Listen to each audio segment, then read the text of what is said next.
They weren't just punished for pleasure. In the kingdom of the Franks, singing during sex could get you executed. Not exiled, not shamed, executed, because what was more dangerous than joy in bed? Apparently, melody. Picture this: a dim, smoky hall in a village east of the Loire, outside snow claws at wooden shutters. Inside, two young lovers hide under a fur cloak. A crackling fire glows orange against rough stone. They think they're alone. They're not. A neighbour, a priest, or worse, an informant, hears something. Not just rustling, not just sighs, a tune. Hummed. Maybe even harmonised. And just like that, the girl's fate is sealed, because according to the Frankish legal codes, music in the context of carnal indulgence was a sign not of passion, but of demonic interference. Welcome to Hushed Historian, where truth whispers through time. If you enjoy what I dig up for you, subscribe so we don't lose our little historical connection. Thank you. Now let's rewind. We're in the 6th century, Merovingian territory. These aren't polished Christianized kings yet. They're warlords in fur, still bleeding Roman trauma and dreaming of divine right. The Salic law, the foundational Frankish code, spelled out crimes and punishments with the grace of a butcher's ledger. Theft of a pig. Fine. Insulting a nobleman. Larger fine. Laughing during intercourse. Suspicious. Singing. Summon the magistrate. Because that wasn't just indecent, it was invoking the tempter. They genuinely believed the devil worked through sound, particularly women's voices, which were thought to seduce not just men but spirits.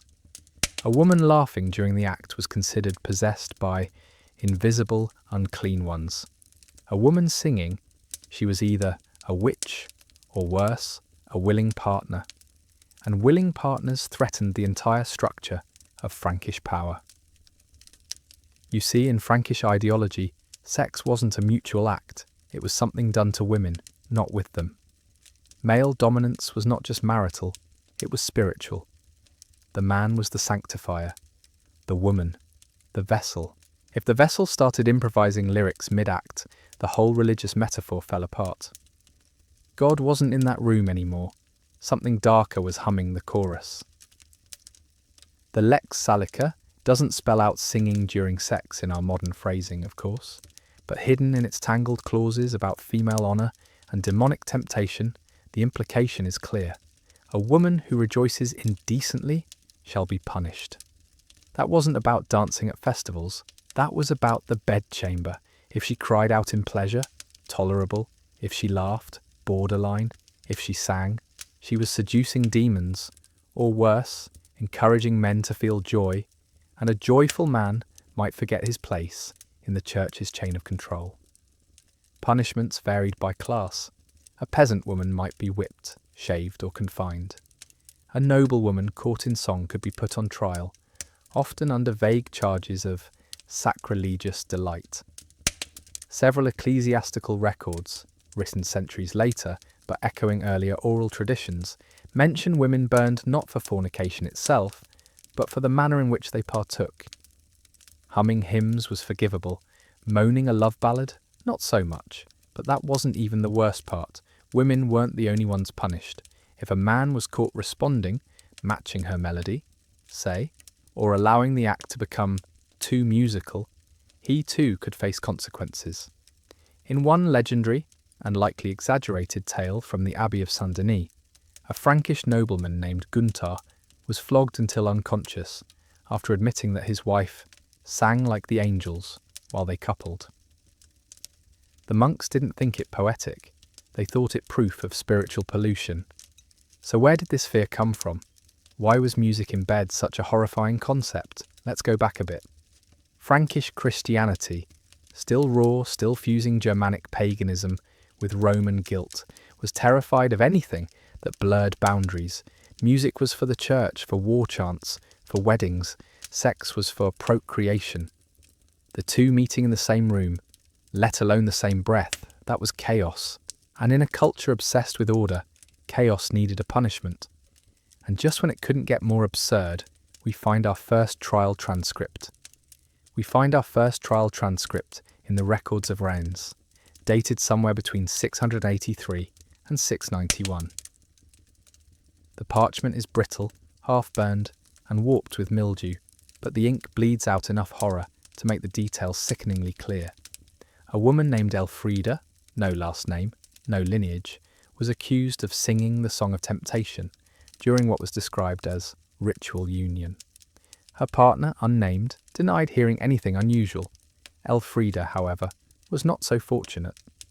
A maidservant testified that she had heard sacred rhythms turned profane through the walls, followed by laughter of the devil's tone. That phrase, devil's tone, would become infamous in Frankish law. It didn't refer to dissonance in the musical sense. It meant the wrong kind of joy, the kind that didn't serve the church. Elfrida's punishment was exorcism by silence. Her tongue was pierced with a sliver of sharpened bone and bound in linen soaked in ash and salt. Not to kill, just to purify. But it didn't stop there. The court declared her unrepentantly melodic and ordered her to walk barefoot through the frost outside Reims Cathedral, while monks chanted psalms meant to drown out inner echoes. After 3 nights of this penitence, she vanished. No burial, no further mention, just a final note. The song no longer sings. What haunted the Franks wasn't just the act, it was the performance.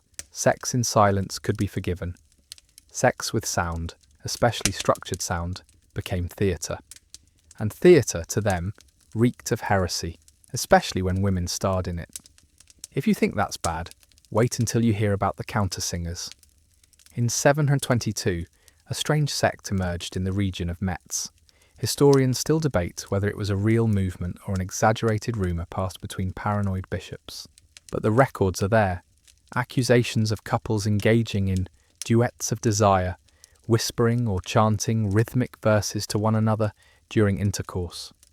What set the church into a frenzy wasn't just the act, it was the mutuality, the concept that pleasure could be shared, orchestrated even, outside the pulpit's permission. By now, a new clause had crept into local codes. No woman shall sing over a man in lust, lest she dethrone him. That's not metaphor. They genuinely believed a man could be spiritually unseated if his partner led the rhythm. And so, Metz saw its first coordinated purge. 10 women were dragged before local tribunals. Not one was tried for fornication alone. Their crime was the corruption of music. And still the rules weren't clear. A humming wife might be overlooked, a crooning mistress, dangerous, but a woman who composed her own lines. Lyrics, melodies, improvised harmonies became a threat not just to her partner, but to the very theology of Frankish order. Because if she could create art during passion, she might one day create authority. But something darker was coming. Monasteries began compiling what they called songs of warning. These weren't hymns, they were lists of phrases and melodies allegedly heard during immoral acts. One such list, preserved in a 9th century codex now housed in Vienna, contains haunting fragments. The moon bows for thee. Let me be your woolen saint. Sing me into the orchard. Innocent by today's standards. Back then, damning. There's even a chilling marginal note beside one line. If she speaks thus during coupling, her soul is already undone. Imagine a world where poetry could condemn you. Imagine being in love and afraid to murmur. Of course, not all clergy supported this madness. A few lone monks, anonymous in their manuscripts, argued that the soul, not the voice, defined virtue. One particularly brave text from 748 reads, "If God gave song to birds and man, shall not the wife hum softly in her joy?" The author was likely flogged, but the page survived, tucked into a legal codex like a whispered rebellion. Let's go back a bit. The Franks weren't just afraid of women's pleasure. They were afraid of women's expression, because expression is dangerous. It makes people believe they own themselves, that they might rewrite the script. And for men raised to think of women as vessels, the idea of a woman composing the score was terrifying. And just when it couldn't get more absurd, one Frankish bishop began classifying female voices by threat level. His name was was Audegisilus of Verdun, and in the year 751 he authored a treatise titled De Voce Impudica, on the shameless voice. It was a bizarre taxonomy of feminine sound.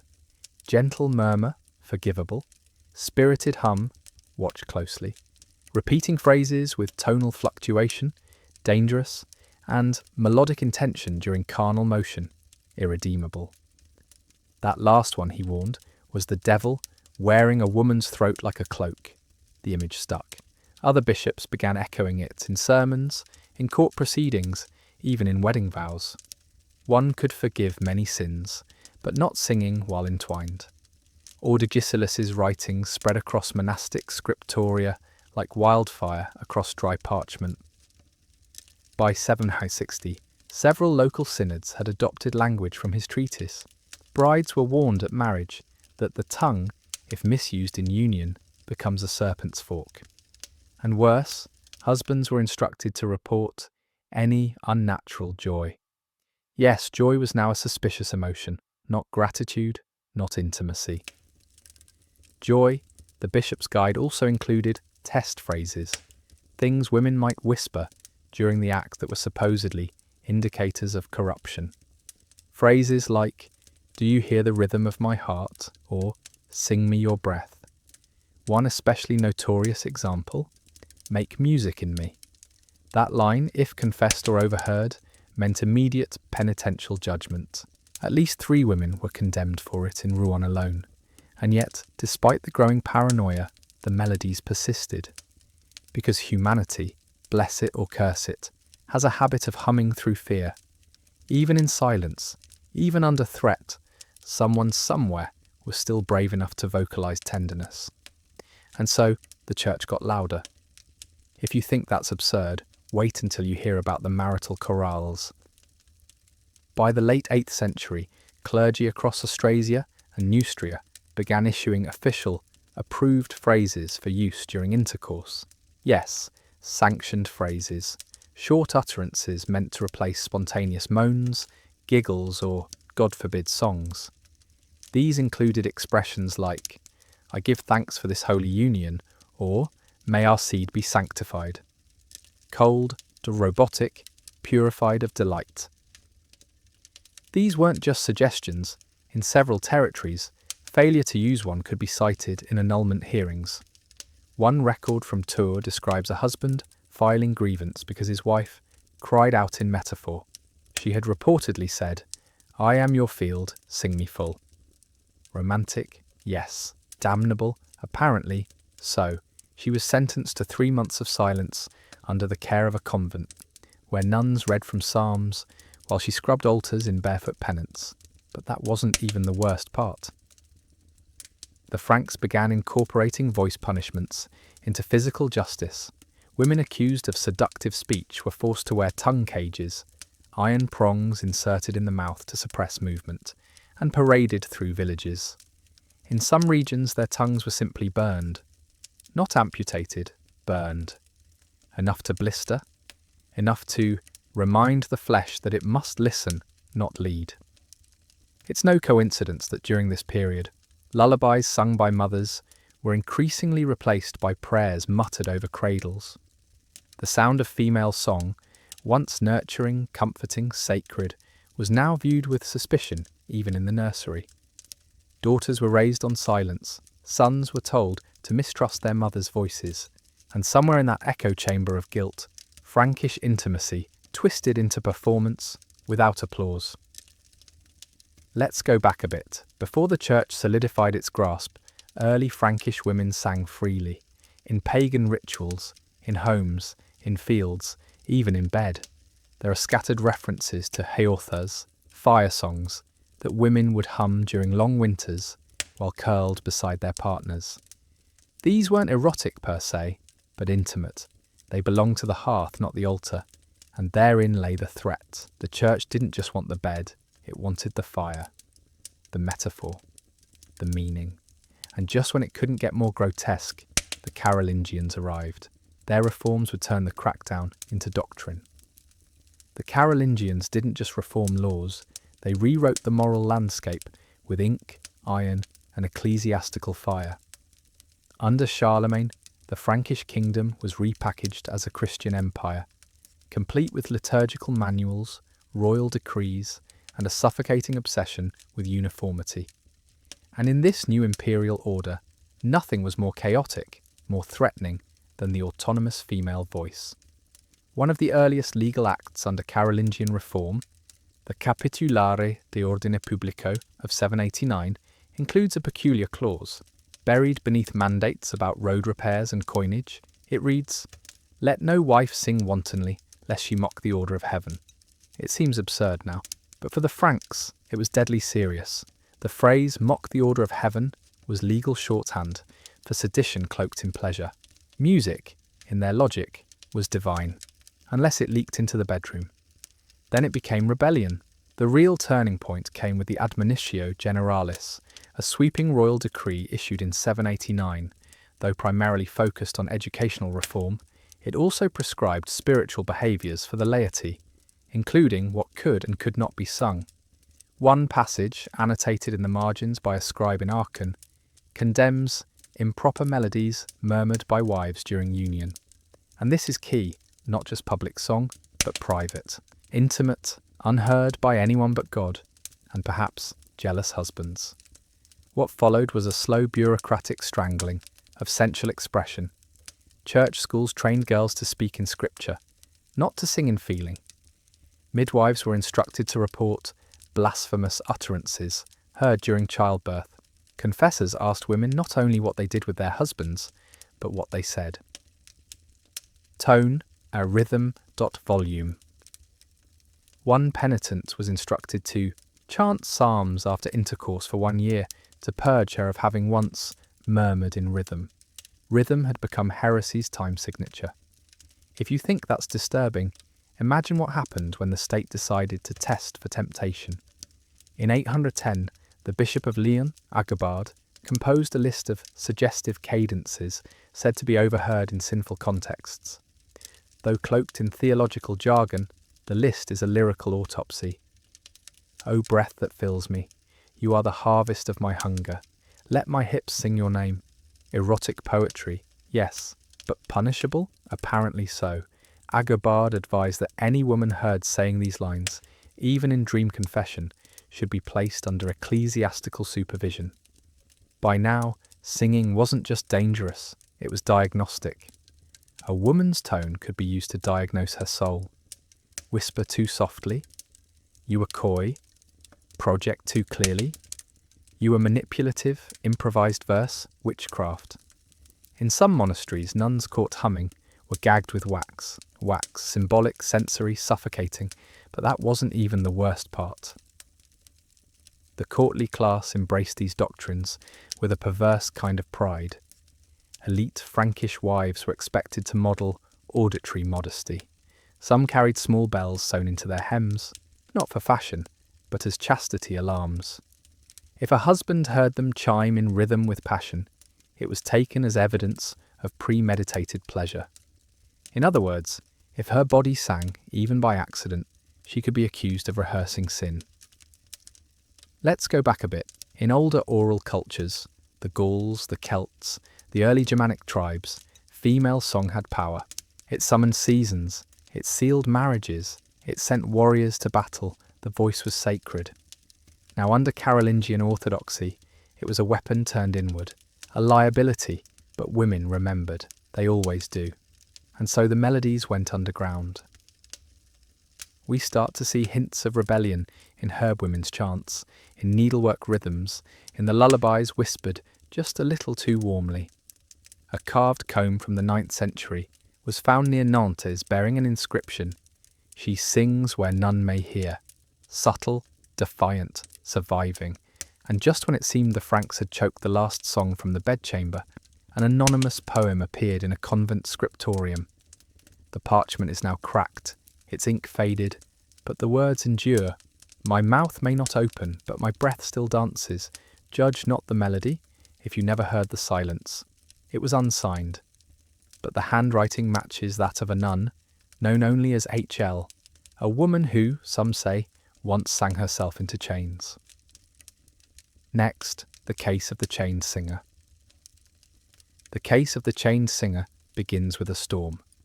Not a metaphorical one, for once, but a literal, howling squall that struck the Abbey of Sainte Croix in the winter of 1823. Lightning shattered the chapel's roof, rain soaked every scroll, and in the chaos a young nun, known in surviving texts only by her initials, HL, was found on her knees in the cloister garden, singing, not weeping, not praying, singing. The witnesses, fellow sisters, reported her voice as clear, rising like smoke, and the tune as unholy sweet. HL claimed it was a prayer, but others described the melody as rhythmic, with repeated phrases that invoked longing. She didn't deny it. She said the song came to her in sleep and pleased the soul to echo. That was enough. She was charged with melodic rebellion. A local bishop was summoned, along with a monastic tribunal. The records of this trial, preserved on damp vellum, brittle from age and censure, read like a theatre script masquerading as law. HL was interrogated for 3 nights, asked if she had ever sung without psalms, if she had ever felt delight while uttering sound, if she had ever composed phrases during unclean states of the body. The last question was code for arousal. She refused to confess. Instead, she said, "The voice belongs not to sin, but to the air. I used it." That line would damn her. She was sentenced not to death, but to perpetua legatio, perpetual chaining, not symbolic. Real iron, her cell, according to chronicles, was a 4 by 6 foot stone alcove beside the abbey's ossuary. No fire, no candle, just 1 meal a day, and a hymnal she was forbidden to open. Her chains were fixed at the neck, ankles and waist, preventing her from lying flat or standing fully. The only thing left free was her mouth. Irony or cruel precision? If you think that's brutal, wait until you hear what happened next. The other nuns began to visit her, not to mock, not to scorn, but to listen. They claimed her voice had grown softer, but more beautiful, that even in pain her murmurs were musical, that her breath, not her words, carried something holy. One even wrote in a smuggled note, "She does not sing, the air around her sighs." The abbey cracked down. Any nun caught visiting HL was forced to recite the entire book of Leviticus aloud. But still, the visits continued. Notes passed. Songs hummed under breath. A few began composing their own hymns, writing them in lemon juice to vanish under candlelight. Let's go back a bit. Before HL, there were others. Scattered references in private letters, margin notes, and whispered rhymes hint at dozens of women punished not for blasphemy, but for beauty. Their songs weren't obscene. They were simply unsanctioned. And in a world where joy required a priest's permission, that made them dangerous. But HL was different. She refused silence, even in chains. Her cell became known as the Chamber of the Trembling Air, not officially, of course, but among the sisters. It was said that when storms came, real or spiritual, the air around her cell would hum. One nun swore she heard harmonies during rain. Though no lips moved, another claimed her nightmares stopped after pressing her ear to the stone. And just when the abbey thought they had buried her voice, something unthinkable happened. A pilgrimage. Women, some veiled, some not, began arriving from nearby towns, not many, a handful, but enough to alarm the bishops. They brought candles, flowers, parchment. They said they came for healing, not rebellion, but they always paused outside HL's wall. Some touched the stone, some pressed their lips to it. It was a scandal. Bishops called it hysteria. They sent word to Aachen.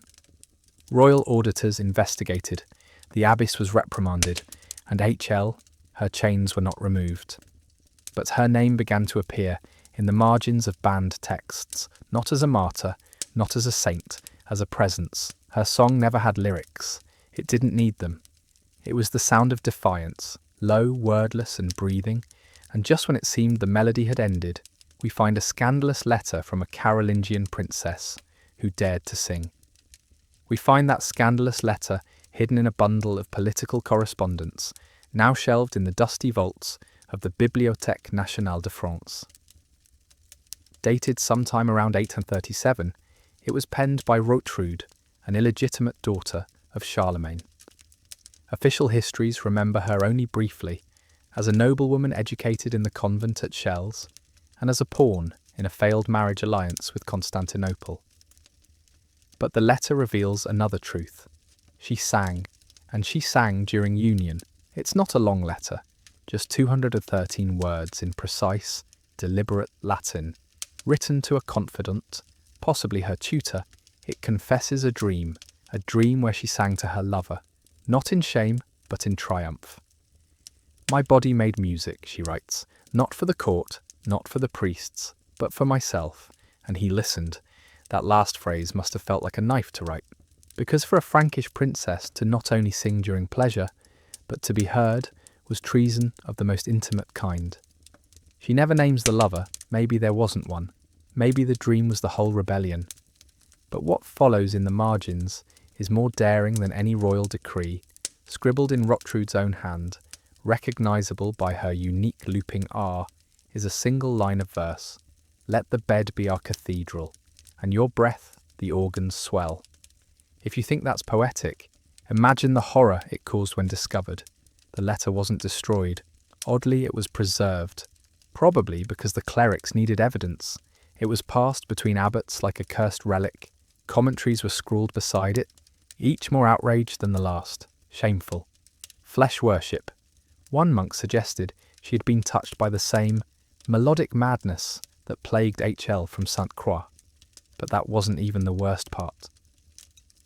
Rotrud's letter triggered a synod, a real full ecclesiastical council convened in Lyon, where bishops debated whether noblewomen should be banned from all musical education after puberty. The vote fell short, barely, but new restrictions followed anyway.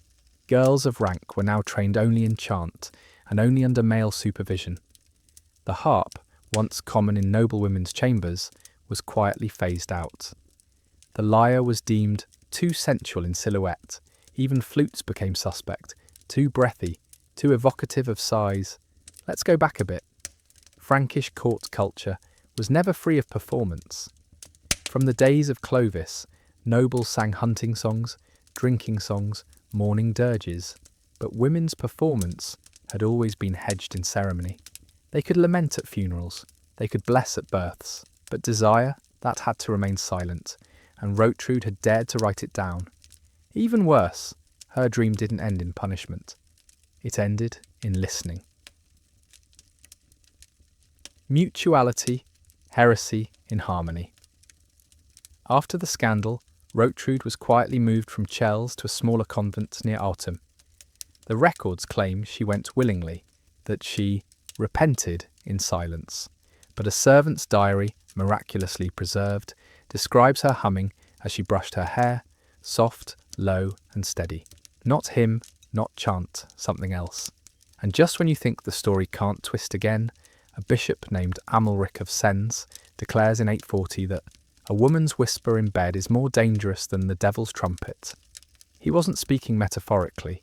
His sermons were fixated on sound, how it sneaks into the soul, seduces the mind, shatters holy discipline.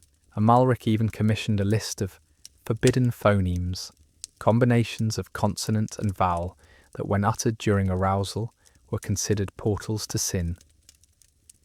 The list includes syllables like ah, oo, Yes, moaning was now classified. Punishments followed. Husbands were ordered to report uncontrolled utterance. If a woman cried out anything unapproved, even in pain, she could be censured. Better she weep in silence, wrote one priest, than sing her way to damnation. And just when you thought it couldn't possibly get darker, the Inquisition arrived. Not with fire, but with parchment. They began collecting phrases of carnal sorcery, like insects pinned in a monk's display, not burned, not banned, catalogued. This was the new Inquisition tactic, less about pyres, more about paperwork. Phrases believed to summon lust, bind the will, or call spirits through breath were meticulously copied into leather-bound volumes. Each entry included phonetic renderings, potential meanings, and suggested penances. Some were as simple as whispered moans of assent. Others were entire couplets. Let thy touch be the river, and I the reed, blow through me until silence bleeds. But that wasn't even the worst part. They began attributing these phrases not to known offenders, but to all women. It became common for inquisitors to open interrogations with, "Have you ever spoken the orchard rhyme?" Or, "Do you know the threefold breath?" These were invented templates of guilt. A woman didn't have to have sung, she only had to know the words. And some did. Not because they were witches, but because they were literate, educated, curious. Girls who'd glimpsed a phrase in an older sister's diary or heard whispers in convent corridors. That was enough. Knowledge became guilt. Familiarity was treated as practice. Let's go back a bit. By the mid-9th century, as the Carolingian Empire fractured and regional warlords squabbled for territory, the church tightened its grip on domestic control. When the sword failed to unify, fear would suffice, and nothing frightened more effectively than sex plus sound. Because it couldn't be policed physically. It lived in breath, in rhythm, in the unrecordable places. So the inquisitors turned to strategy. They trained confessors to detect tonal deviation. Husbands were given charts of permitted exclamations. Even midwives were conscripted into surveillance. During births, they were ordered to document any lyrical expression under strain. One birth record from Poitiers lists, "The woman cried out, 'My soul splits like fruit.'" Punishment, forced silence for 40 days. If you think that's barbaric, wait until you hear how they handled repetition. Repetition was seen as intentional. If a woman said the same phrase more than once during intimacy, it was assumed she was invoking something. Channeling. One inquisitorial manual refers to this as breath stitching, a technique of sorcery where repeated moans were believed to stitch desire into the fabric of a man's soul. Ridiculous, of course, but deadly. One documented case from Bourges involved a woman named Marceline who was flogged for saying, "Stay with me," 3 times in rising pitch. That's it. 3 repetitions, they said she was weaving captivity. And just when you think they couldn't make it more absurd, they created the Index Cantatus Carnalis, the Index of Carnal Song. It was a master list, a heretical hymnal. 163 documented phrases and vocal patterns most commonly associated with moral decay.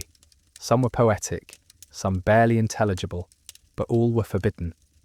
This document circulated in whispers among the clergy, yet somehow, inevitably, it fell into the hands of women. And they memorized it, not to obey but to own, because if you're going to be punished for singing, you might as well know the tune. Let's go back a bit. Long before the Index, long before inquisitions and iron, there was a folk belief across Gaul that a woman's voice could soothe storms. They called them storm singers, mothers, midwives, lovers, who would sing to the wind to calm it. This tradition lingered in rural corners, even as theology darkened, and so as the church tried to silence desire, women sang to the wind again. Only now the storm was men, and just when it seemed all breath had been policed, we find a monastery under siege. Not by armies, but by women humming outside its gates. They weren't carrying torches, they weren't screaming or hurling stones, they just hummed. 100 women outside the gates of Saint Leonard Monastery, standing in the mist, humming like a low hive of defiance. It was spring of 861, according to a weathered chronicle found buried in the abbey's archives. The monks inside described the sound as unearthly, insistent, and impossibly harmonious. They claimed the walls themselves began to tremble, not from force but from frequency. It wasn't an army, it was an accusation. The women had come from nearby villages, some widows, some spinsters, some wives of men who had reported them. They didn't demand release. They didn't plead for reform. They just hummed for hours facing the chapel where the accused were being held. Among them was a girl of 17, tried for uttering a melodic gasp while alone with her betrothed. No song, no verse, just a gasp that rose and fell in pitch. The boy confessed. She denied. They chained her anyway. The humming began the next day. At first the monks tried to drown it out with bells, then with chanting. When that failed, they sent a letter to the bishop. "We are besieged by noise." Not violence, noise. That word, deliberately chosen, reveals the real threat, because noise can't be reasoned with. It can't be excommunicated. It simply is. Especially when made by bodies the church had tried so hard to silence. Let's go back a bit. Saint Léonard was not just a monastery, it was also a holding site for spiritually unstable women. A polite phrase for anyone who moaned without permission. It operated under the direct oversight of the Archbishop of Tours, who believed breath was a mirror of sin. He once wrote, "The soul escapes through the mouth. Guard it, and you guard virtue." That belief turned the monastery into a graveyard of suppressed voices, but something shifted in 861. The women outside had had enough. If you think this was spontaneous, think again. The humming had rhythm, intent, at least 2 distinct tones, alternating every 6 measures. Modern musicologists who've studied the account believe the women were replicating a pattern from an old Gallo-Roman harvest chant. That choice wasn't random, it was ancestral, a sound older than the church, older than the laws, vibrating beneath the soil like a buried scream finally reaching daylight.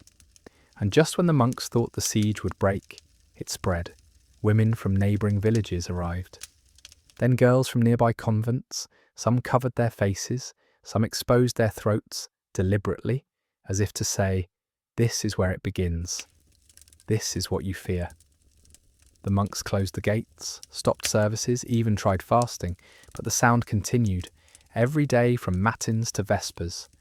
Low, relentless, beautiful. And just when it couldn't get more surreal, one of the monks joined them. His name was Theodoric, and he'd been scribe to the bishop himself.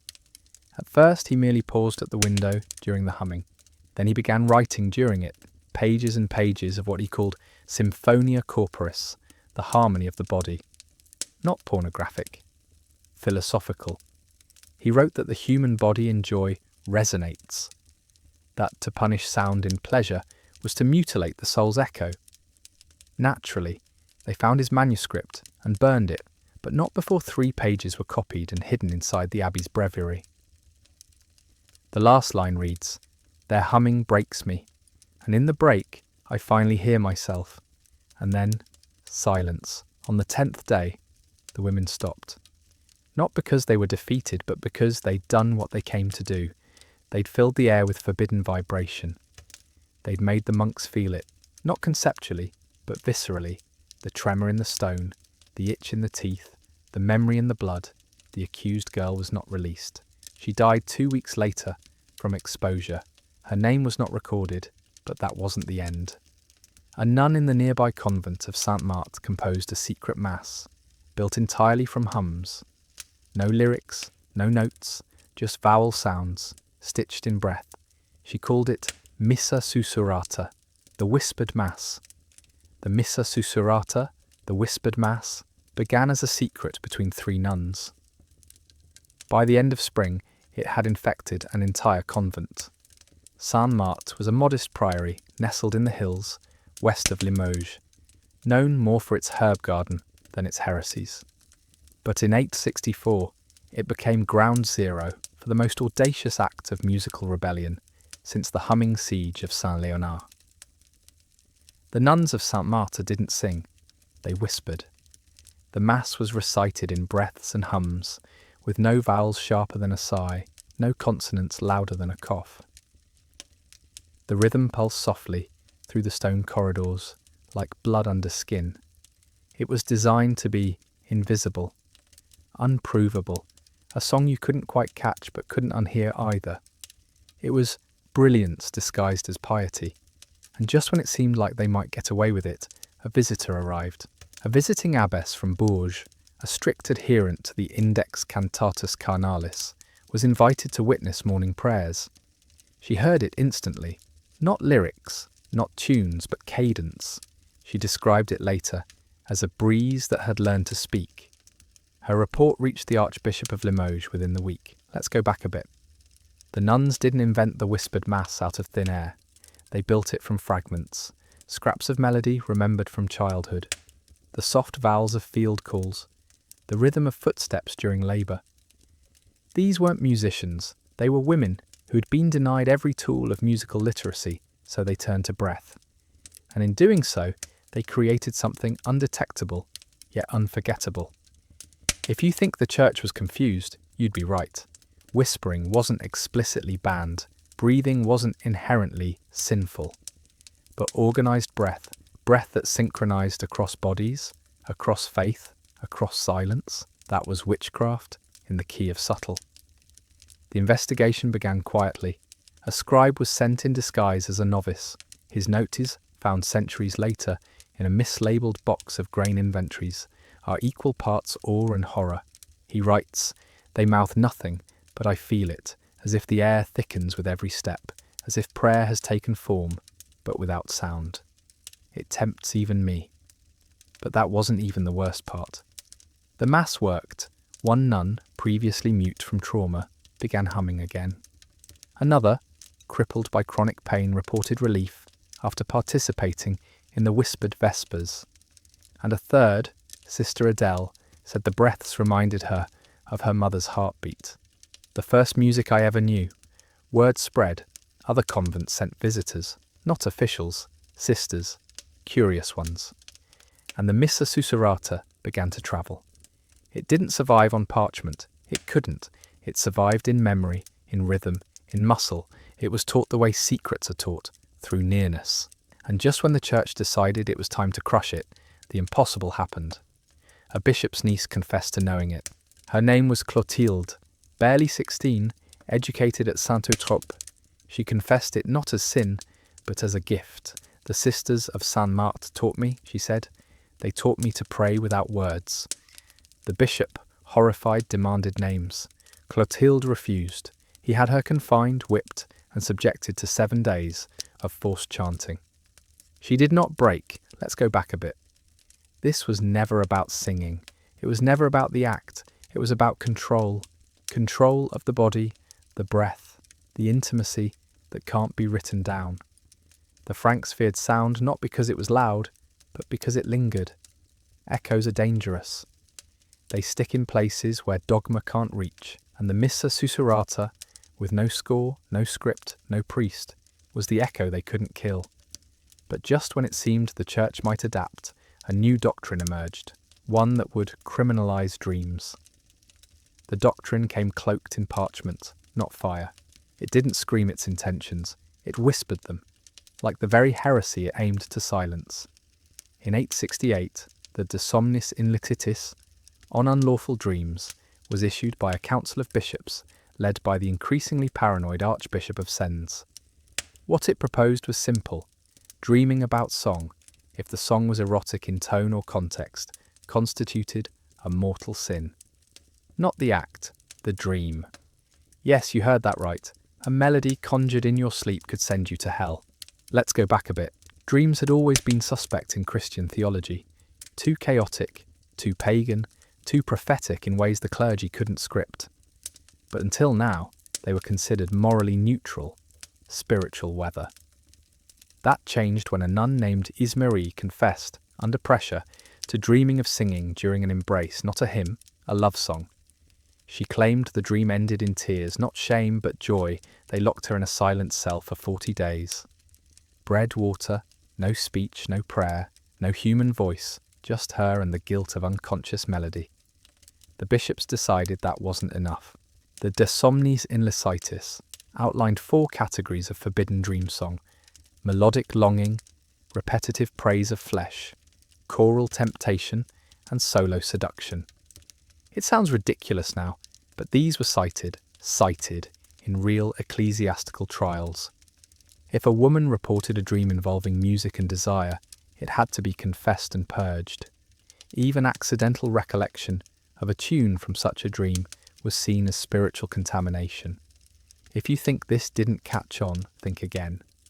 Confessors began asking about dreams in detail. One priest's journal from Orléans records over 24 cases in a single year.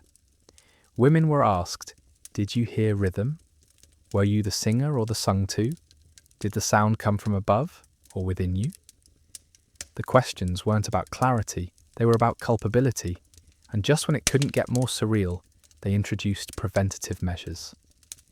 Girls approaching puberty were given psalmic blindfolds, thin veils embroidered with psalm verses, meant to be worn during sleep to shield the mind. Yes, fabric theology. If it sounds absurd, remember, belief and fear share a bed. The veils didn't block dreams, but they reminded the girls, even as they drifted off, you are not yours, let's go back a bit. In pre-Christian Gaul, dreams were sacred. Ancestors visited, songs were gifts. A girl might wake with a tune and sing it to the sky, believing the stars had taught her. That memory didn't die. It lingered, and the church hated what it couldn't erase, so it pathologized dreaming. Monasteries began scheduling night interrogations. Nuns were awoken and asked if they had dreamed of voices. One manuscript from Saint Médard lists a nun punished for lips moving under breath while asleep, another for smiling during slumber. That was enough to suggest internal harmony, which meant music, which meant sin. But that wasn't even the worst part. They started preaching dream guilt publicly. Sermons across Francia warned against melodic invasion. One bishop compared the sleeping woman to an unlocked door through which demons croon. The metaphor stuck. Girls were taught to pray before sleep, not for safety, but for silence. One prayer survives. Mute my mind, O Lord, lest Satan's lullaby find room. And just when it seemed sanity had fully fled, a strange pattern emerged. Women began lying about their dreams, not to hide guilt, but to spread it. A nun in Dijon claimed she dreamed a song that healed a sick sister. Another said she heard Mary herself humming over a sleeping child. These weren't just dreams. They were insurgencies disguised as visions. The church responded by warning, the devil may sing with a holy voice. Which brings us to the next fracture in this unravelling morality tale, because the whispers didn't stop at bedsides or dreamscapes. They made their way into confessionals. It started with a tremor in the voice, a tremor that turned into tone, a tone that became song. Not full-blown arias, of course, but just enough melodic drift to unsettle the sanctity of the confessional. By 873, reports were circulating from at least 5 dioceses that priests were hearing women sing their sins. Not loudly, not boldly, just tunefully. A syllable rising here, a confession trailing into a hum. One priest called it a seductive cadence disguised as sorrow. Another, more dramatic, wrote that a penitent moaned the word forgive like it was a ballad of the flesh. They weren't wrong, not entirely. Let's go back a bit. Confession in the Frankish world wasn't private the way we think of it today. There were no boxes, no grates. You knelt. The priest sat, sometimes in a chapel, sometimes in a field. You spoke, he listened, and in that strange intimacy, where words became wounds, women found a strange kind of power, especially those who had been denied song their entire lives. In confession, they could speak without interruption, and some sang, not with defiance, with longing. And just when the priests realised what was happening, they panicked. Synodal letters from Metz and Reims begin to reference oral temptations within sacred duty. Priests started recording which women confessed with vocal softness, tonal fluctuation, or suggestive breath. These weren't musical crimes. These were emotional manipulations, as the church saw it. Because what could be more terrifying than a woman using vulnerability to enchant the very ear meant to absolve her? It escalated fast. One bishop ordered priests to interrupt any confession that included musical phrasing. Another declared that no sin confessed in melody could be forgiven. A third issued wooden tongue presses to be used during penance, flat pieces placed under the tongue to prevent movement. He called them harmony dampeners. Sound like torture? That's because it was, but that wasn't even the worst part. Some priests liked it. We know this because their diaries survived, hidden in monasteries, folded behind maps or jammed between hymnal pages. One monk wrote, "Today she wept and sang of her weakness, and I thought I heard the angels falter." Another, "She broke on the word touch. It echoed in me." These weren't erotic in a pornographic sense, they were haunted, because the priests, taught to see desire as disease, were now catching it in the one place they thought themselves immune. The confessional had become a contagion chamber, and women's breath was the vector. Let's go back a bit. In earlier centuries, singing was a way to confess before Christianity. Pagan priestesses in Gaul sang wrongs into rivers, into fire, into wind. The ritual wasn't about absolution, it was about transformation. You sang it out, you became something else. The church tried to bury that practice, but melody has long memory, and now it was resurrecting in the one place designed to suppress it. And just when it seemed the bishops had lost control, they tried a new approach: public penance in anti-tone. Yes, you heard that right. Women who were caught singing their sins were ordered to recite psalms out of rhythm. Deliberately jarring, offbeat recitations meant to train the body into dissonance. They were marched in processions, mumbling verses with no meter, no pitch, no beauty. It was a kind of exorcism, not of demons but of harmony. But the women remembered. They remembered how it felt to tremble in the voice, to shape guilt into sound, to bend shame into melody, even if no one else heard it. And then came the whispers. Women began confessing dreams again. But this time, not of singing, of listening. They dreamed of voices in dark places, voices saying their names, voices humming beneath the altar. One nun claimed she heard a melody come from the chalice itself. Another from the breath between verses. These weren't dreams of pleasure, they were dreams of haunting. And that was when the church made its final, most desperate decree. Breath itself could carry sin. They called it Suspirium Peccati, the breath of sin, issued in 875 by a synod in Tours. The decree was short, severe, and suffocating in its implications. Let no woman exhale with excess in sacred spaces. Let her breath be brief, her mouth still, her air not tempt. That was the phrase, cold as stone, framed not as a punishment, but as protection, as if air itself had become lewd, as if salvation required holding one's breath. Let's go back a bit. Breath had always been the bridge, between body and soul, between thought and word, between silence and song. To weaponize it, to criminalize it, meant declaring war on existence, but that's exactly what the church did when it realized something terrible. It couldn't stop women from singing because it couldn't stop them from breathing. So it decided to punish breath. That seemed too much. The criteria were vague. Was it the length, the sound, the context? Priests were given checklists. Did the breath follow emotion? Was it part of rhythm? Did it influence the listener? These were questions designed to make every inhalation suspect. You could breathe wrong just by feeling. And just when you think it couldn't get more absurd, they introduced breath monitors. Yes, monitors. Young novices were assigned to sit in chapels and listen, not for words, for sighs, for moans, for excessive exhalation. If detected, the accused was summoned. The sentence: silence veils. Thin cloths soaked in rosewater and vinegar, tied over the mouth during services. The church called them modesty bindings. The women called them gags, and that wasn't even the worst part, because those veils didn't just muffle voices, they trapped breath, and with it, they trapped identity. Women began to report headaches, fainting, claustrophobia. One nun wrote in a hidden journal, "I taste my own fear now, every morning. It smells like linen and shame." The veils were never washed. They reeked of mildew, incense, and the slow rot of sanctified decay. Let's go back a bit. The earliest Christian mystics lived in breath. Saint Hildegard of Bingen called exhaling a holy release, a spiritual flute through which the soul sings its longing. The Psalms themselves speak of breath praising the Lord. Let everything that has breath praise him.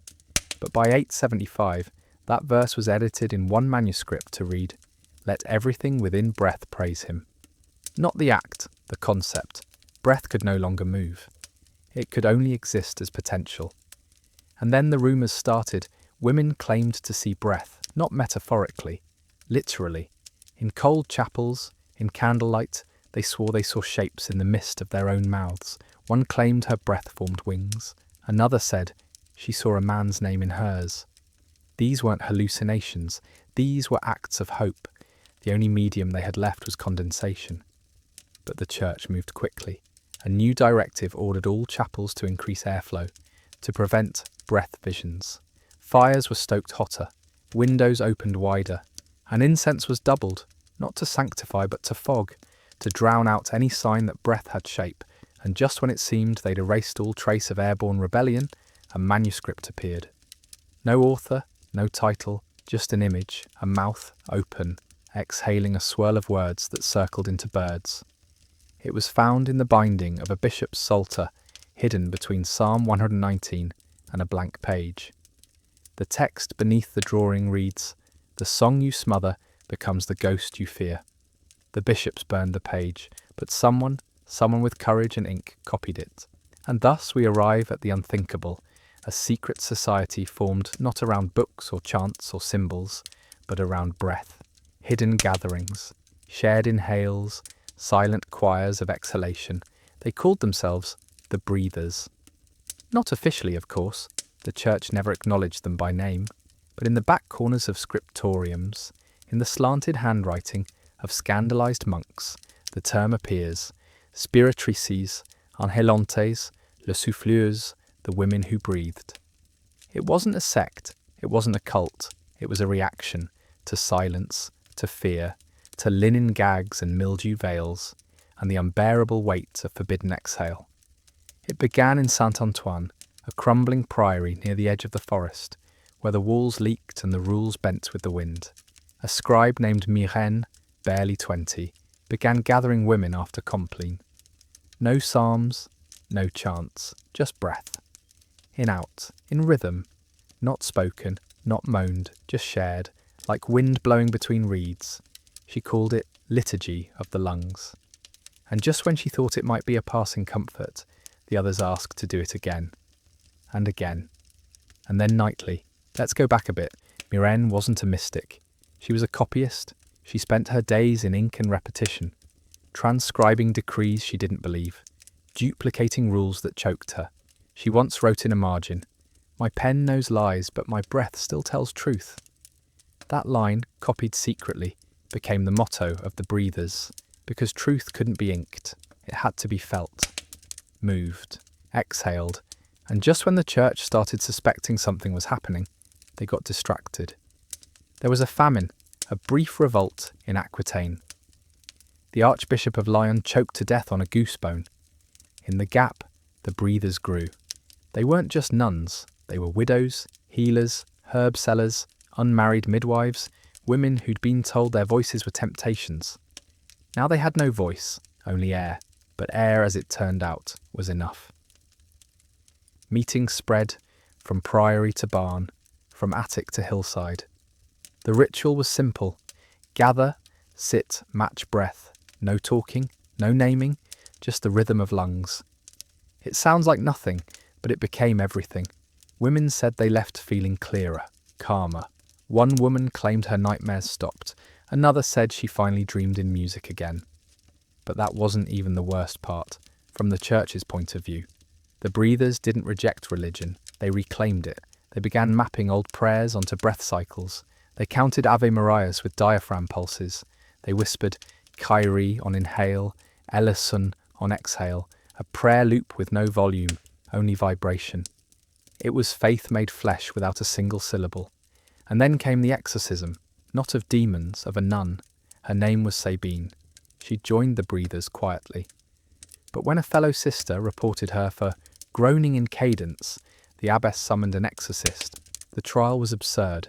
Sabine was tied to a bench, her breathing monitored by 3 male clerics. She was asked to recite a psalm.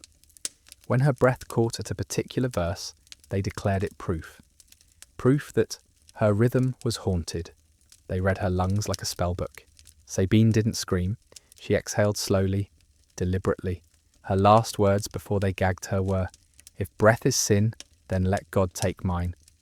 She died 3 days later from asphyxiation. The death was ruled natural, but the breathers knew, and their numbers swelled. Let's go back a bit. The body keeps memory.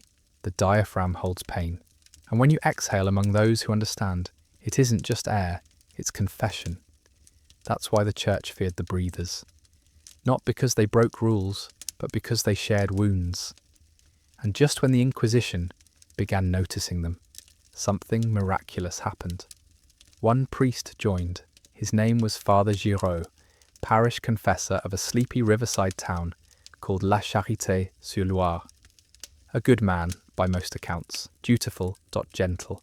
His sermons were short and his penance merciful. He was known to weep during baptisms and to kneel longer than required after funerals. But in the spring of 878, Giraud did something that would damn his name in the records of 3 dioceses. He sat in on a breathers' gathering, and he joined in. It started innocently enough. A widow in his parish had confessed not to lust or deception, but to peace. She said she had found solace in breath, that she felt God more clearly in silence than in any chant. Curious, Giraud asked her to explain. She invited him, not with words but with a look, the kind of look that says, "You'll never believe it until you feel it yourself." So he went. At dusk, no collar, no scripture, just lungs. Let's go back a bit. Giraud had never been a man of sound. His prayers were whispers. His voice broke when singing. As a boy, he'd been mocked for stammering. But when he sat in that candlelit barn, surrounded by women who breathed in unison, he felt his chest unlock in a way no confession ever had. No words, no sin, just presence. He later wrote, "For the first time, I prayed with my ribs." He returned the next night, then again, and just when he thought he could balance both lives, priest and participant, he slipped.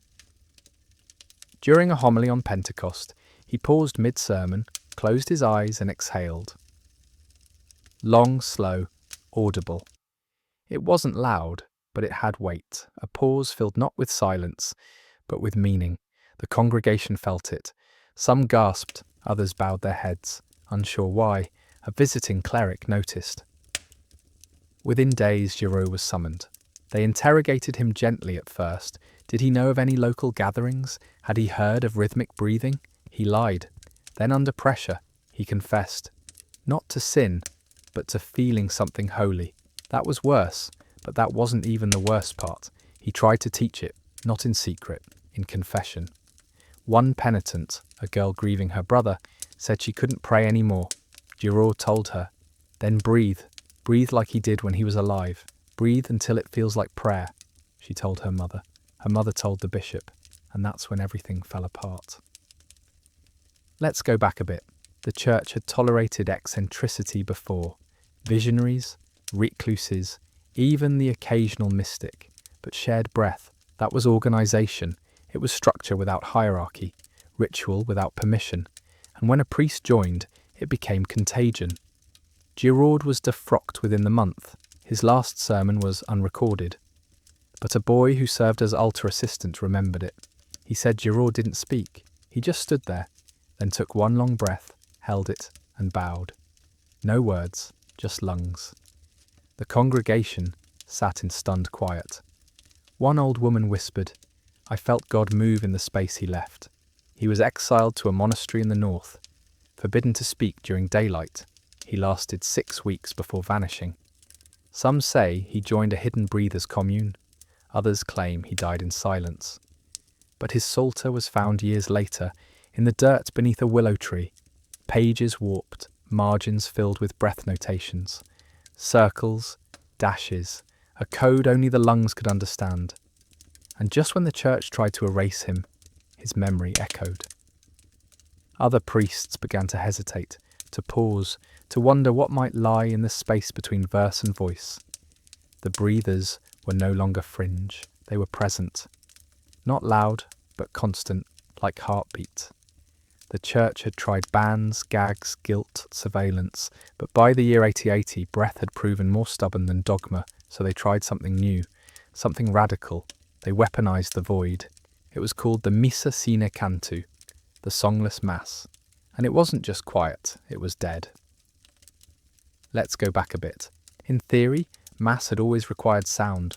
Chanting, singing, intonation, even the most sombre liturgies had breath in them. But after the breathers spread into northern Francia, bishops feared even whisper could carry contagion.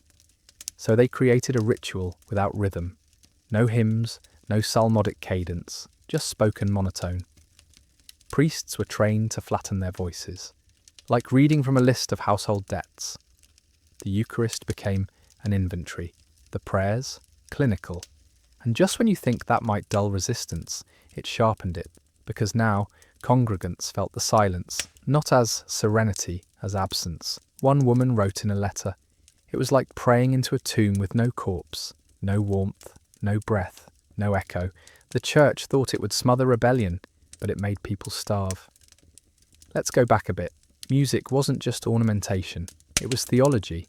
A hymn was a doctrine that bypassed intellect and went straight to the flesh. Remove that, and what's left? An instruction manual.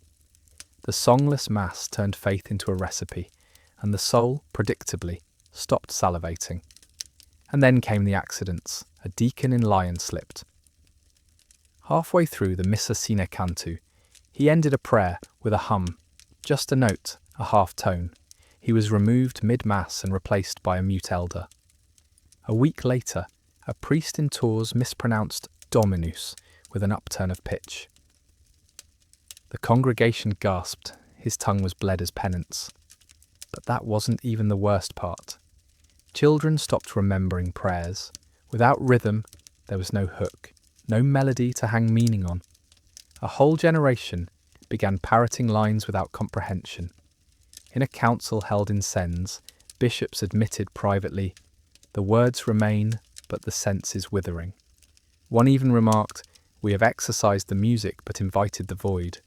And just when despair was setting in, a miracle happened. A child sang, not in church, in the fields. A shepherd girl in Burgundy was overheard singing a lullaby to a dying lamb. The tune, simple, slow, heartbreakingly sweet, was later traced back to a breather gathering 2 decades earlier. But the bishop who heard it didn't know that. He summoned the girl, demanded she recite it again. She did. Voice shaking, but her pitch perfect. The bishop wept. Let's go back a bit. The human brain doesn't just respond to music, it needs it. Chant was never just praise, it was neural alignment. Monasteries used rhythm to regulate sleep, breath, labour. Remove that, and the body rebels. Monks began fainting, nuns developed arrhythmia.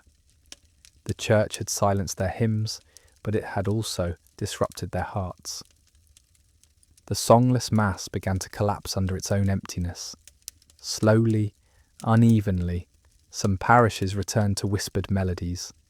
Others experimented with humming again, citing divine vibrations.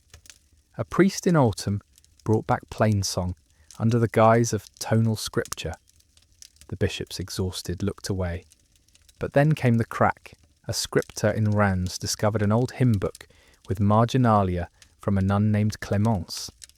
In the corner of the Gloria, she had written, "They may mute our tongues, but they cannot mute the memory of sound." That quote spread like wildfire, penned on scraps, scratched into pews, embroidered into sleeves, and just when it seemed the church might yield, it doubled down. A new decree, all hymnals to be burned unless authorised by Rome, any possession of melody without clerical signature. Heresy. They came at dawn, because holy things are easiest to burn when the dew hasn't dried yet. 40 hymn books, stacked like cordwood, soaked in wine to quicken the flames. It happened in Chalon-sur-Saône, a sleepy town better known for its fish than its fury. The bishop himself ordered the bonfire. Witnesses say he stood with his arms raised as the first page curled inward, as if absolving the smoke before it choked the sky. But the fire wasn't the scandal. The woman was. Her name was Emerence. Not a nun, not a scholar, just a midwife with a memory like silk. Smooth, flowing, impossible to grip once it slipped past your fingers. She had come to watch, not to stop it. To remember. She had read one of those hymn books once during a birth attended by candlelight and grief. The baby had died, the mother survived, but Emerence remembered the song they sang afterward. Not to mourn, but to mark survival. She could still hum it in 3 parts, though she sang alone. Let's go back a bit. Songs were not ink to her. They were breath maps. You didn't just sing them, you became them. Emerence had once told a monk, "If you burned every hymn, I'd still know the tune by how my ribs move." That monk reported her, naturally. So when the fire was lit, she did something unthinkable. She stepped forward, pulled a thin scroll from her bodice, just a single page, and without hesitation, she ate it. And just when you think that's the wildest part, it gets worse. The scroll was made of parchment, real parchment, animal skin, laced with ink that would choke most men. But Emerence chewed slowly, methodically, weeping not from pain but from defiance. The bishop screamed, guards rushed, but she had already swallowed. They tried to force her to vomit it back. They failed. She was arrested, shackled, and held in a cellar beneath the cathedral, her crime, ingesting sacred heresy. The irony, of course, was lost on the clergy. They had banned breath, silenced voices, and now, finally, they had someone guilty of devouring music, literally. Let's go back a bit. Medieval law had no clause for song swallowing, so they invented one. They called it ritual ingestion of forbidden text. Her punishment was to be spiritual starvation. She would be denied all speech, all prayer, all contact, until she released the memory. But Emerence didn't. She lasted 18 days, no food, no water, just breath. When they opened the cell, she was dead. But her body was found in an unnatural pose, mouth open, lips rounded as if singing. The monk who found her swore he heard a hum when the air shifted. That claim was dismissed, of course, but word spread. And just when the church thought it had finally erased the hymn, it reappeared. In Rennes, a girl began humming the same tune. Identical rhythm, identical phrasing. She claimed it came to her in a dream. In Arras, a dying woman sang it to her granddaughter, saying it lived in her bones. In Paris, a plague nurse whispered it into the ears of the dying. The church couldn't explain it. The melody refused to die. Let's go back a bit. Music doesn't live in ink. It lives in flesh, in throat, in diaphragm. You can't burn memory. You can only chase its echo. And Emerence had made herself an echo chamber, one that would ripple through centuries. So the church changed tactics again. They turned inward. If they couldn't kill song in the body, they'd go after the soul. They called it harmonic possession, not metaphorically, literally. The theory, first scribbled by a feverish monk in the margins of a penitential manual, was that demons didn't always speak through the mouth. Sometimes they sang. Not in tongues, but in tone. A possession of melody. A soul invaded not by words, but by pitch. The church seized on it like a starving man clutches bread. Let's go back a bit. By the year 881, the bands weren't working. The breathers still met. Song still spread. Melody refused to stay dead. So the church pivoted from crime to curse. It was no longer that women chose to sing. It was that they were being sung through. The first official accusation came in Noyon. A girl named Léonie began humming in her sleep. Soft, repeating notes. Her sister claimed the pattern matched the song of the heretic Emerence. A bishop was summoned. Léonie was questioned, tested, then declared the first case of cantus demonium, song of the demon. Her treatment? 12 days of silence and submersion. They called it drowning the note. She nearly died, and when she finally woke, mute and shaking, they declared her cured. Her voice never returned, and just when you think it couldn't get darker, they weaponized the diagnosis. Confessors began listening differently. Not just for content, but for tone. If a woman's voice rose on a phrase of forgiveness, she was flagged. If she lingered on a syllable, she was warned. If she wept with rhythm, she was watched. One confessor wrote, "She cried in thirds. That is not natural." Let's go back a bit. In earlier centuries, song was seen as inspiration. Prophets sang, kings wept to music. Angels, we were told, chorused in heaven. But now, harmony itself had become suspicious. A gift, once divine, was now demonic. Women weren't singers. They were instruments being played by hell, and just when you think no one would believe it, they found proof. A nun in Évreux, Sister Colombe, was accused after a priest swore he heard 2 voices during her prayer. She was praying alone. They brought in 3 clerics to verify. Each claimed to hear harmonics, notes too layered for a single throat. Colombe begged. She said it was echo, stone bounce, breath rebounding, but they had already made their decision. They exorcised her, not the soft ritual, not prayer and oil, fire and noise. Bells rung beside her ears, smoke forced into her lungs, her wrists bound with cords, pulled taut with each breath. The goal wasn't purification, it was disruption, to unweave whatever melody had invaded her soul. She didn't survive, but that wasn't even the worst part, because her final words were sung, not screamed, sung. I did not choose the tune, but it was beautiful. Those 7 words shattered the region. People whispered them into walls, into sleeves, into soil, and again, like always, the tune spread. Children hummed it without knowing why. Mothers used it to calm colicky infants. A priest in secret wrote it into the margin of a sermon. The church burned that page. Let's go back a bit. What the church feared wasn't the melody, it was the memory. Possession by music wasn't real, but the idea that something so human, so deeply rooted in ribs and breath, could defy control, that was terrifying, because if a woman could carry a song despite silence, then she carried something stronger than scripture. And just when the church tried to bury harmonic possession as myth, a letter surfaced from Rome, from a cardinal, asking, "What if these women are not possessed? What if they are prophets?" The letter was unsigned, no seal, no formal greeting, just a question, penned in trembling Latin on coarse vellum. What if these women are not possessed? What if they are prophets? It was found in a side pocket of a courier's satchel, en route from Rome to Tours. The courier never reached his destination. His body was discovered beside a creek, throat slit, parchment untouched, floating nearby. Let's go back a bit. Not every man in the church believed melody was heresy. Some remembered, quietly, fearfully. They remembered the psalms sung as children, the chants that steadied their vows, the aching pull of a note held just a second too long during Mass. They couldn't say it out loud, but in the back of their minds, behind the iron curtain of orthodoxy, the idea rang clear. Maybe silence wasn't salvation, maybe it was suffocation. So they gathered. Not publicly, in cloisters, in candlelight, in Rome, in Mainz, in Narbonne, a secret council, a chorus of doubts. They called themselves the Custodes Vocis, the keepers of the voice, and just when the church was tightening its grip, this group began untying the knots.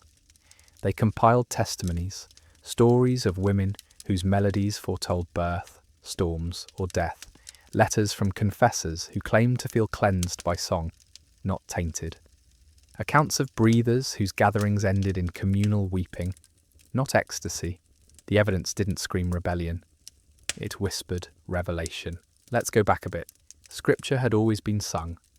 The Psalms, songs, the Magnificat, a melody, even Christ's final words, some believed, were spoken in the cadence of a Hebrew hymn.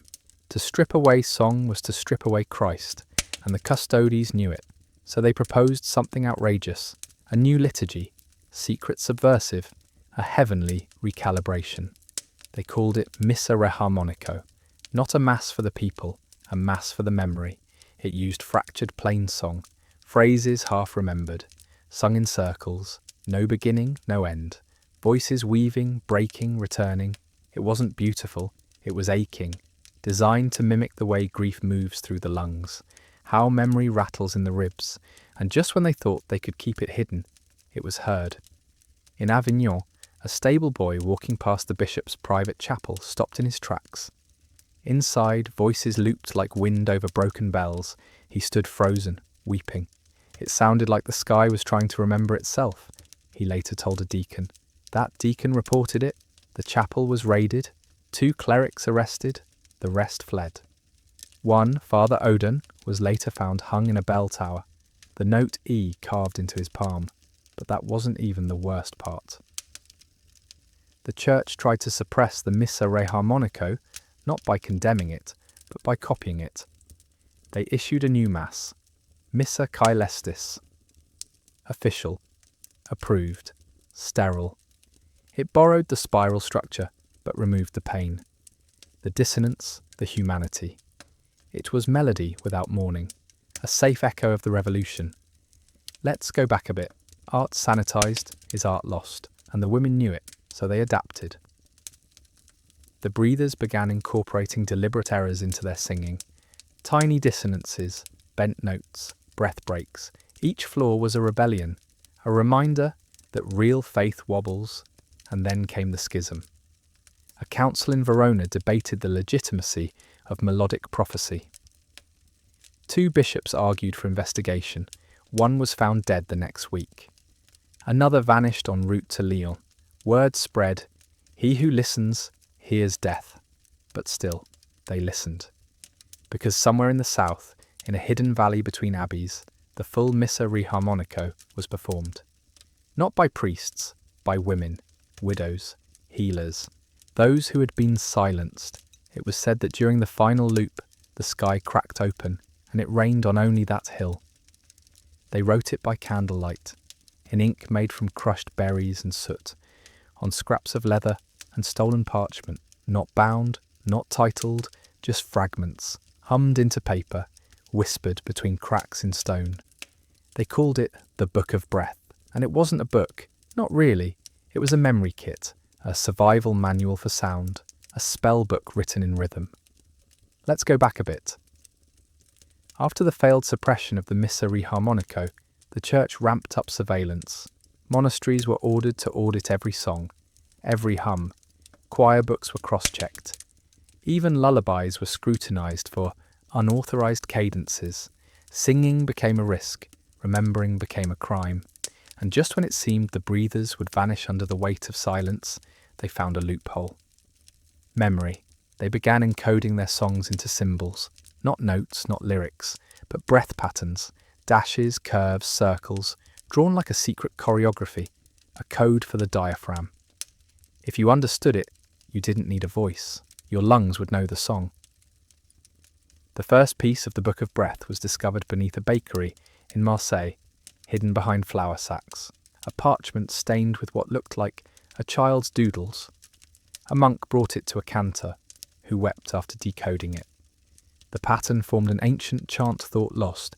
For 50 years, he didn't report it, he memorized it, then he vanished. Let's go back a bit.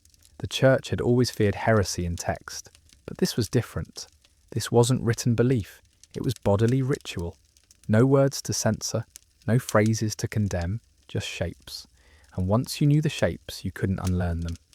So the breathers distributed them like relics. One fragment, hidden in a basket of herbs, another sewn into a hem, one carved into a wooden spoon handle. They weren't hoarded, they were scattered. The idea was never to own the book, it was to become it. And then came the martyr. Her name was Ansa, a laundress, illiterate, but her body knew every pattern. She'd memorize breath scripts while boiling linens, then teach them to others through simple movements. Inhale on lift, exhale on scrub, rest on rinse. Her washhouse became a choir. When the bishop's spies discovered her, she was sentenced to cleansing. Not symbolic.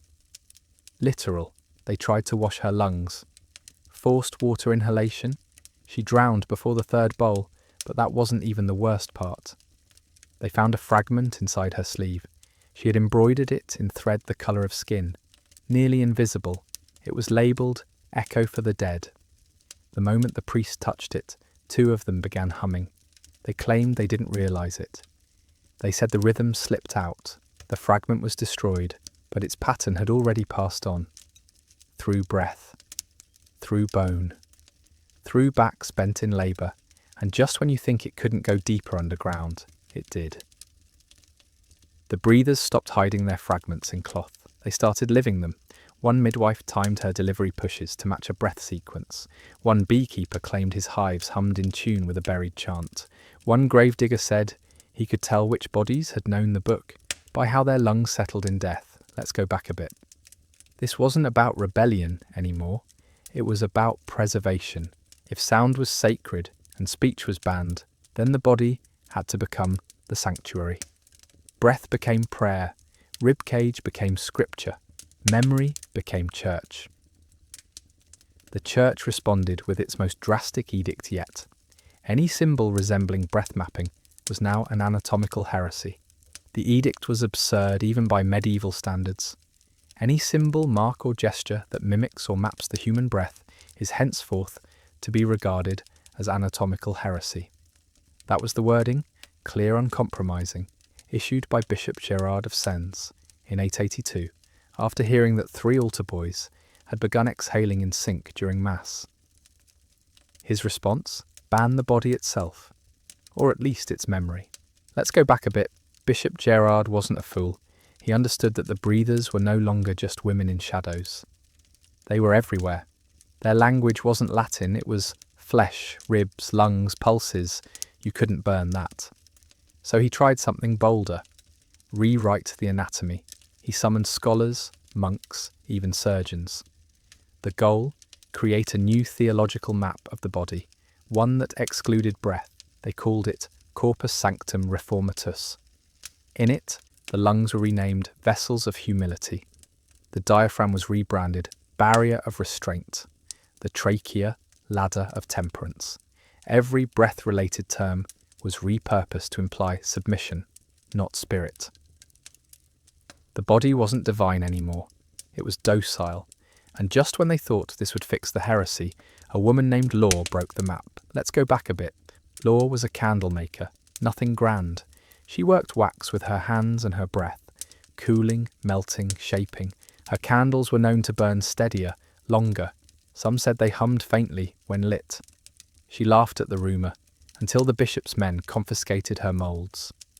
They accused her of embedding breath patterns into the wax, which, of course, she had. Law had learned from her grandmother how to sing into wax, not audibly. Through breath heat, the shape of her exhale while pouring determined the final flame's movement. She called it fire liturgy. The candles didn't just light rooms, they remembered lungs. When interrogated, Law didn't deny it. She offered a demonstration. She lit one of her own confiscated candles. As it burned, it flickered in 3 sharp pulses, then one long pause. Over and over, a breath rhythm. One priest wept, another fled. Law was imprisoned, but even in chains she sang. Not with voice, with exhale. They tried to silence her with damp cloth. She chewed through it. They tried to gag her. She regulated her breath through her nose. One guard reported, "She breathes like she's reading scripture." And just when the bishop ordered her execution, something cracked. Not her spirit, the city. During her sentencing, women began to hum, quietly, from windows, from alleys, from beneath carts, the same rhythm as the candle. 1, 2, 3, pause. It wasn't protest, it was presence. The breath had returned. They hanged Lure at sunset, but before she dropped, she inhaled deeply, looked the bishop in the eye, and exhaled a slow, steady rhythm. The crowd didn't cheer. They didn't cry. They breathed. Let's go back a bit. Anatomical heresy wasn't just absurd, it was impossible. You can't outlaw lungs, you can't redact ribs. The body remembers what doctrine forgets, and breath, sacred, slow, defiant, had become the only scripture that couldn't be rewritten. That night, a fragment of the Book of Breath was found tucked into a candle stub at Law's shop. It read, "Let the flame flicker where the mouth cannot." It spread like kindling. The church, panicking, issued a final command. Silence is now sanctity. But something darker was coming. They say you can hear it before you see it, the soft chime of breath against metal. Not singing, not speech, just a haunting clang that pulses like a heartbeat. It's called the bell-lung crucifixion, and it was the church's final warning, the ritual no one talks about. The punishment so cruel, it was only ever carried out 4 times. Officially, unofficially, dozens, maybe more, all gone, all silenced. Let's go back a bit. In 883, Pope Marinus III issued a papal bull titled De Respiro Diaboli, on the devil's breath. It was short, brutal, clear. He who breathes in rhythm against the will of the church shall be punished by inversion, by binding, by sound. What did that mean? No one knew. Until they built the first rig, it looked like a crucifix, but the arms didn't spread. They lifted, ropes wound through iron pulleys, designed not to support the body, but to manipulate the lungs. Victims were hung upside down, arms angled, ribcage splayed, beneath them, a hollow bronze bell. Their breath, strained, inverted, gasping, would rattle the chamber. Each exhale triggered a chime.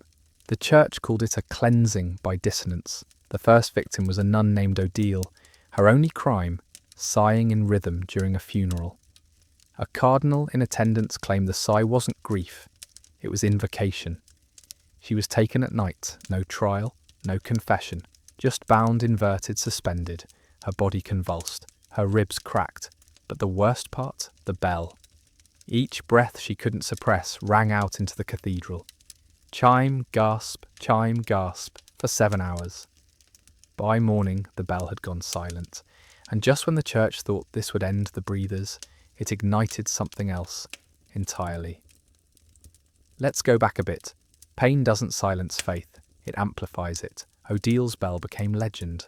People began mimicking the sound, with stones, bones, spoons, anything that could echo breath. Her name was scratched into walls, her rhythm tapped into benches. One monk carved her final exhale sequence into the base of a crucifix. He was executed. The crucifix vanished. But that wasn't even the worst part. The bell was moved from the cathedral to a hidden chamber beneath the Vatican archives. But before it disappeared, it was kissed by women, dozens, each pressing their lips to its edge, breathing into it, giving it their rhythm. The church tried to scrub it clean. It kept echoing. One night, a guard claimed he heard it hum without a body. He went mad, tore out his own tongue, and just when you think this was the end, the final cruelty, there came a twist. A cardinal named Severus, a rigid enforcer of silence, collapsed mid-sermon. No wound, no illness, just dropped. When they opened his chest, they found a scroll wrapped around his lungs. Breath mapped. He had been one of them, a breather, a hidden prophet.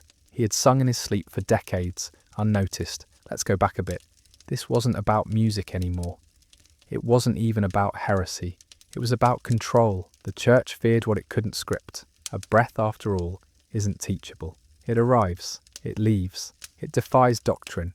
The body knows even when the mind forgets. And so, the war on breath became a war on memory itself. But something darker was coming, because beneath the surface of this holy terror, another group had begun to form. Not women, not priests, children who hummed in perfect unison, without ever being taught. They didn't speak, they didn't cry, they didn't laugh, but when the wind blew through the monastery cloister, they hummed, low, synchronized, impossible for their age. The youngest was 3, the oldest 7. They were called the silent choirs. The church called them unnatural. Their mothers called them proof. Let's go back a bit. These weren't children of breathers, not directly, at least not all of them. Many were born to convents, orphanages, poor farmers. But somehow, despite the silence, despite the threats, despite the church's crusade against sound, they knew the rhythms. Not songs, not words, breath codes. One midwife in Limoges noticed it first. She delivered a girl in the middle of a thunderstorm. The moment the child breathed, she let out a pattern. Inhale, 2 short exhales, long pause. The midwife froze. It was a rhythm she'd seen stitched into a shroud 30 years ago. A breath sequence from the Book of Breath. She didn't tell the church. She marked the infant's swaddle with ash. 3 dots and a line. And just when she thought it was coincidence, a second child did the same. Then a third.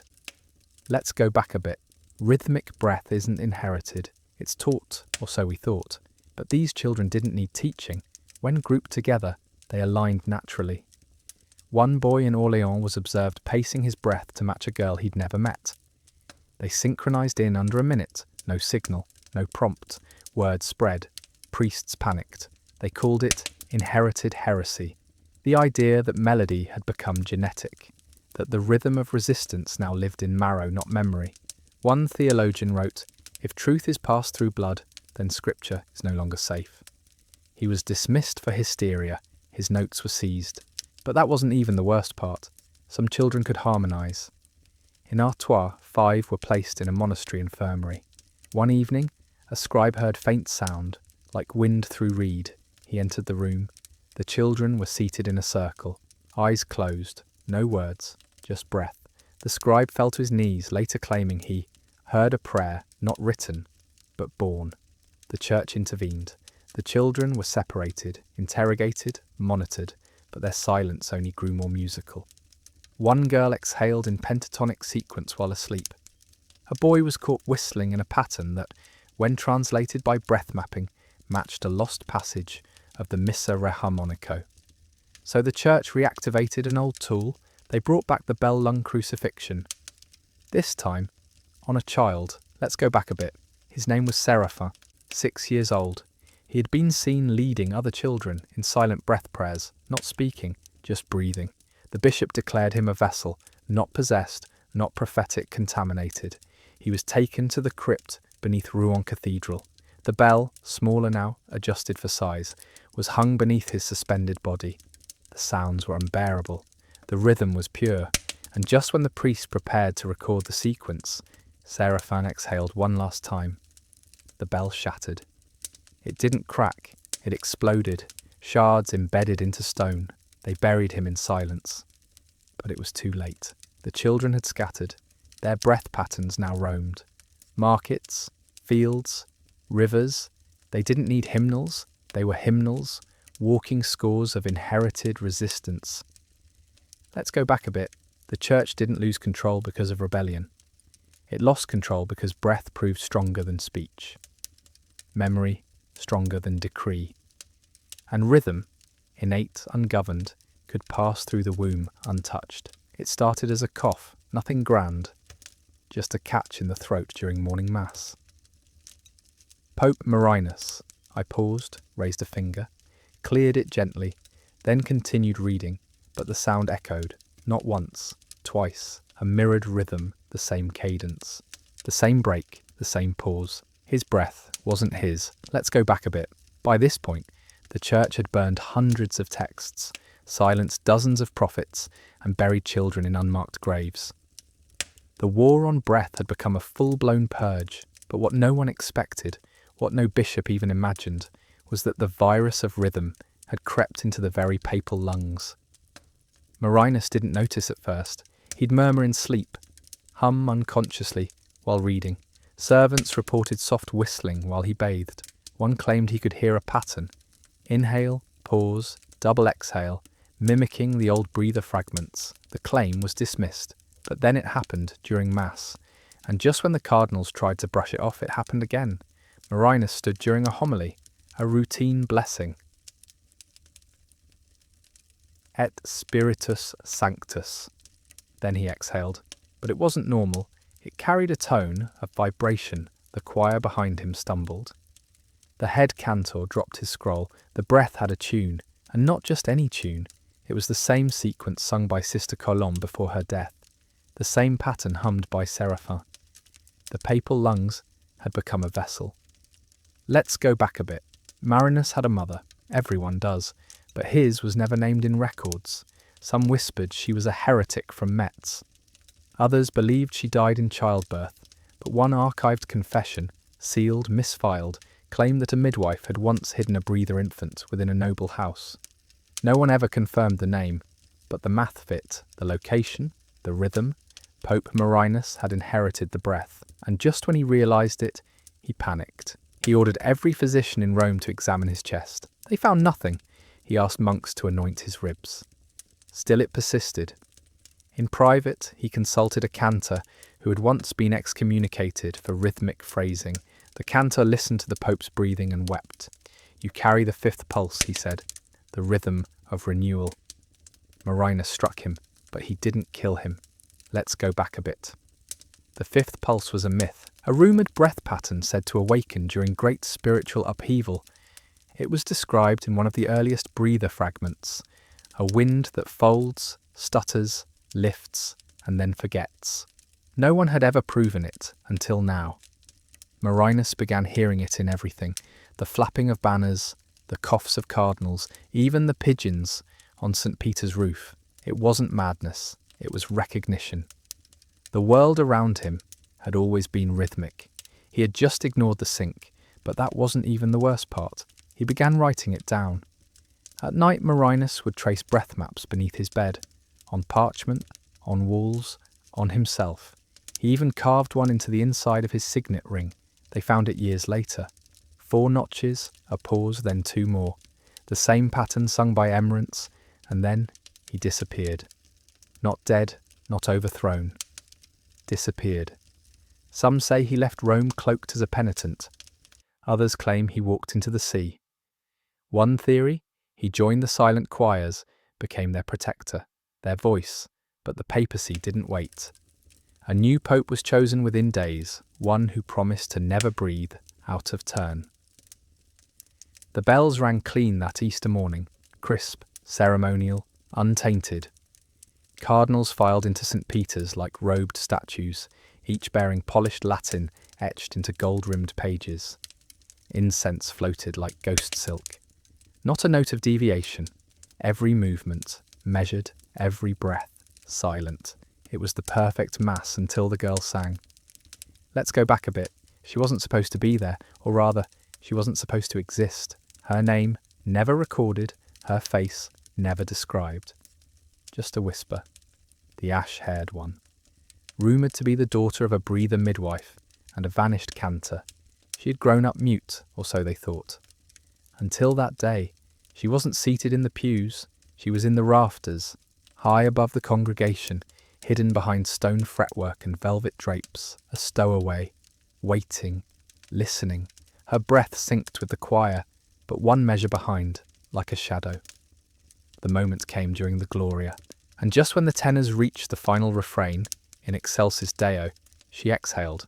It wasn't loud, it didn't need to be. It curved, a single tone, spiral-shaped, threaded with micropulses, a fifth interval with a breath hinge between phrases. Every trained ear in the cathedral snapped toward the sound. The music paused, but that wasn't even the worst part. The breath pattern matched a band fragment, fragment 7/9 of The Book of Breath, lost for 80 years. Last sung by law before her hanging, scholars had claimed it was extinct, no copy survived. Yet here it was, sung.live on the holiest day of the year, in the holiest site on earth. Let's go back a bit. Fragment 17, there wasn't just music, it was memory, a sequence built to collapse artificial order. When sung, it syncopates against all Gregorian structures. Hymns unravel, refrains twist, the listener forgets when to exhale. One scribe described it as a hymn that folds the lungs in half and exhales time. As she sang, priests dropped books, choir boys fell out of step, a bishop fainted. The sound didn't rise. It descended, like oil through water. It didn't pierce, it coated. And the Pope, the new one, he froze. He had promised perfect breath discipline, had sworn to suppress all rhythmic contamination. And yet, when she reached the 4th phrase, his lips moved. He mouthed it, not sung, but echoed. Silently, like a memory returning to a place it had once hidden. That's when the guards moved. They ascended the side stairs, tore back the drape, but she was already gone. No footprints, no scent, just a curl of breath lingering in the air, like perfume and fire. And on the floor beneath her feet, scratched into stone with a fingernail, where lungs are chained, memory breathes louder. Let's go back a bit. The Vatican didn't acknowledge the breach. No official records exist, no sermons mention it. But something changed. 2 months later, a new manuscript emerged in Avignon. A strange looping chant with no author, no title. Musicians who studied it began breathing in new patterns. One fell to his knees mid-rehearsal and confessed to feeling time. They called it the Ash Motet.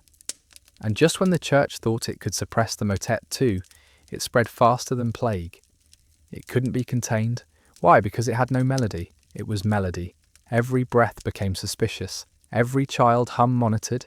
And inside the Vatican walls, somewhere beneath the catacombs, a torch was lit. A signal. The breathers had returned. They called her Abbess Rue. No surname, no record of ordination. Her chapel wasn't on any map. It was carved into the bones of an abandoned wine cellar, where the walls wept mould and the air smelled like fermented silence. But those who entered didn't come for confession. They came to learn how to breathe. Let's go back a bit. After the Easter incident, when the ash-haired girl sang Fragment Sixantitem into the holiest air in Christendom, something snapped. Not just in the church, in the people. Breath had proven it couldn't be exiled. It had to be taught.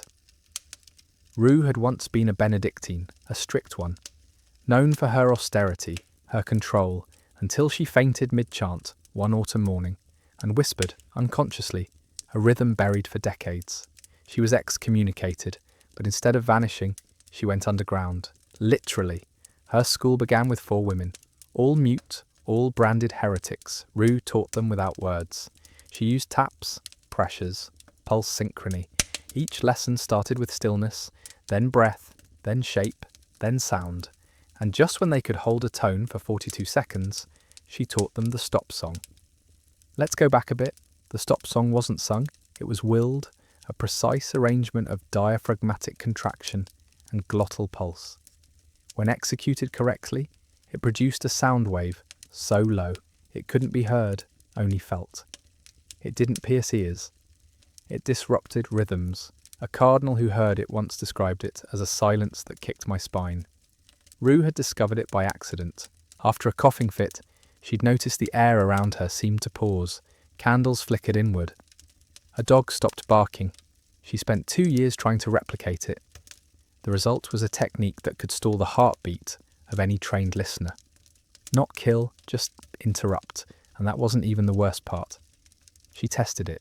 One evening, she brought in a scribe loyal to the church, offering him wine and warmth.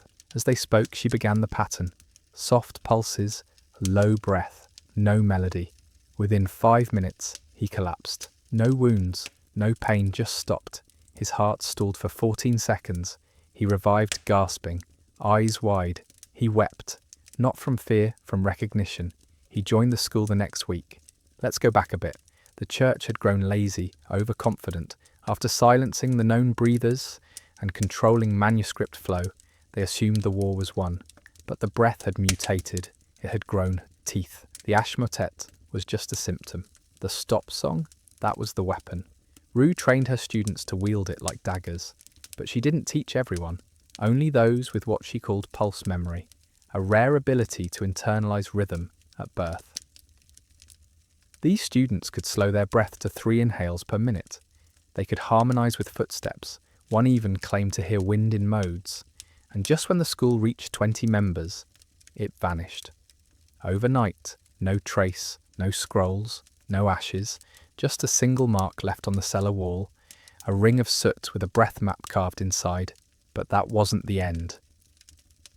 2 weeks later, a bishop in Tours collapsed during a sermon. No attacker, no illness, just dropped. The choir behind him reported hearing nothing, but one girl claimed her ribs buzzed. Rue's girls had graduated. The manuscript had no ink, no parchment, no handwriting, just a scroll of cured lambskin, stitched with breath scars. When unfurled, it emitted a faint whistle, like a dying flute. It was the dirge of dissonance. And when the Vatican first laid eyes on it, their archivist vomited from the sound. Let's go back a bit. The scroll was delivered anonymously, wrapped in black wool, no seal, no name, just a note inside. Read with lungs, not eyes. Naturally, they tried to burn it, but flame refused to catch, not magically, materially. The skin had been treated with a compound that repelled combustion. It smelled of vinegar and cloves, so they tried to translate it. Every line on the scroll corresponded not to letters, but to lung collapse intervals, measured pauses between exhale and inhale, designed to induce rhythmic seizure in the trained. It wasn't a text, it was a trigger, a weaponized liturgy, they called in scholars. No one dared read it aloud. Then came Father Malleus, old, nearly blind, a failed cantor exiled for improvising a harmony during High Mass. He was summoned under secrecy, and given the scroll, he placed one hand on it, breathed in, and collapsed within 5 seconds. They thought he died, but just when the guards approached, he spoke. No words, just tone, low metallic, not voice, not echo, more like a bell rung inside the mouth. His breath pulsed in 7-second intervals, each one perfectly aligned with the scroll's scar lattice. Let's go back a bit. The dirge of dissonance was rumoured to be the final breather composition, written not with ink, but with breath wounds, exhaled through bone flutes onto treated skin. Every scar was a rhythm, every wrinkle a modulation. It didn't carry melody, it created disarray. When sung correctly, it unravelled trained pattern recognition.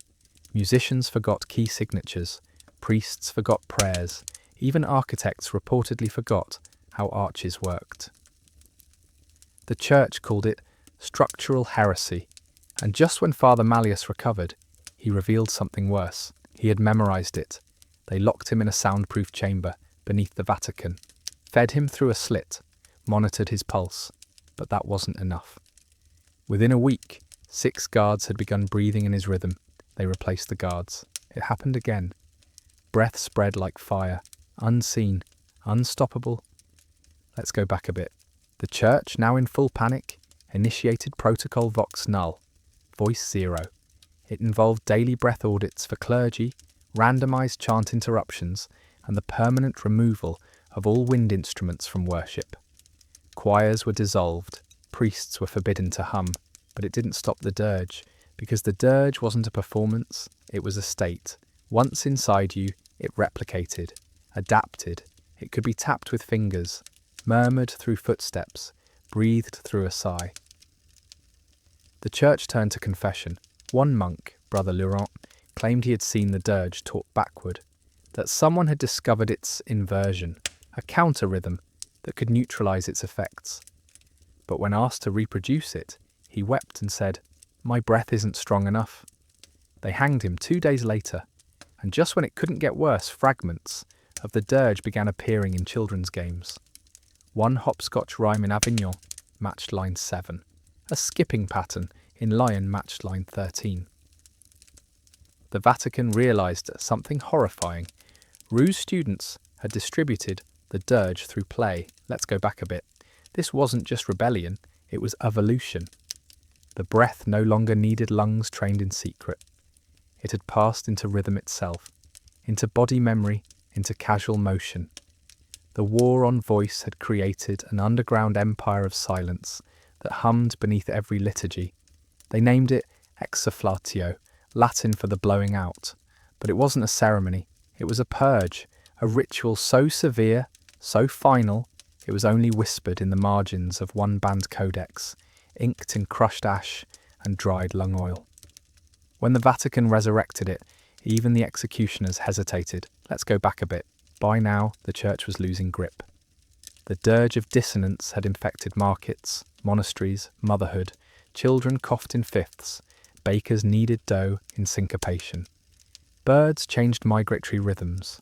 The war on breath had evolved into a war on natural pattern. Desperation was holy writ. So the church exhumed the exsufflatio. Only one copy existed, bound in flayed skin, wrapped in wool, buried under what used to be the Abbey of Vézelay. It was recovered at dusk by candlelight. The text inside was simple, 1 line per page, instructions, not prayers, bind the ribs, pin the lungs, unseal the soul through silence. It outlined a ritual of anatomical erasure, removing the body's ability to produce unsanctioned rhythm. Not death, worse, disenrhythming, the chosen target, a girl named Bran. Let's go back a bit. Bran was a breath prodigy, found in the salt marshes of Brittany, humming to eels. Her voice was never heard twice the same. Each exhale carried new tempo. She was believed to carry the inverse of the dirge, a balancing breath, chaotic enough to cancel the dissonance. The church feared her more than Rue, more than the ash-haired one. They captured her during a rainstorm. She didn't fight, just watched the clouds and whispered, "It's not done yet." They took her to the subterranean sanctum, an altar built entirely underground where no echo could survive. She was placed in the centre coil, a ring of iron, that compressed the lungs just enough to stifle but not kill. The ritual began at midnight. First 7 bishops surrounded her, each assigned a cardinal vowel to suppress: A, E, I, O, and U, with the final 2 assigned to silence breathing itself. They didn't chant, they inhaled, rhythmically, as if drawing her breath into themselves. Then came the bindings, iron rib wraps soaked in numbing oil. They whispered the names of saints as they tightened them. One bishop began to bleed from the nose, another wept without knowing why. Bran never flinched, and just when they reached the final breath mark, she exhaled. Not with sound, not even with motion, with presence. The ground shook. Just a ripple, barely noticeable, but every candle in the sanctum extinguished simultaneously. One bishop gasped, dropped to his knees and whispered, "She's reversing." Let's go back a bit. Reversing was a myth. A breather technique thought lost, where a body, under suppression, turns breath inward, forcing rhythm to collapse into stillness, and then rebirth. It doesn't make sound, it becomes it. Bran's heartbeat became audible, not through monitors, through stone. The sanctum walls thudded with her pulse, ribs snapped. Not hers, the bishop's. Their breaths synced involuntarily. The ritual failed. Bran stood. And the worst part, she didn't flee. She inhaled.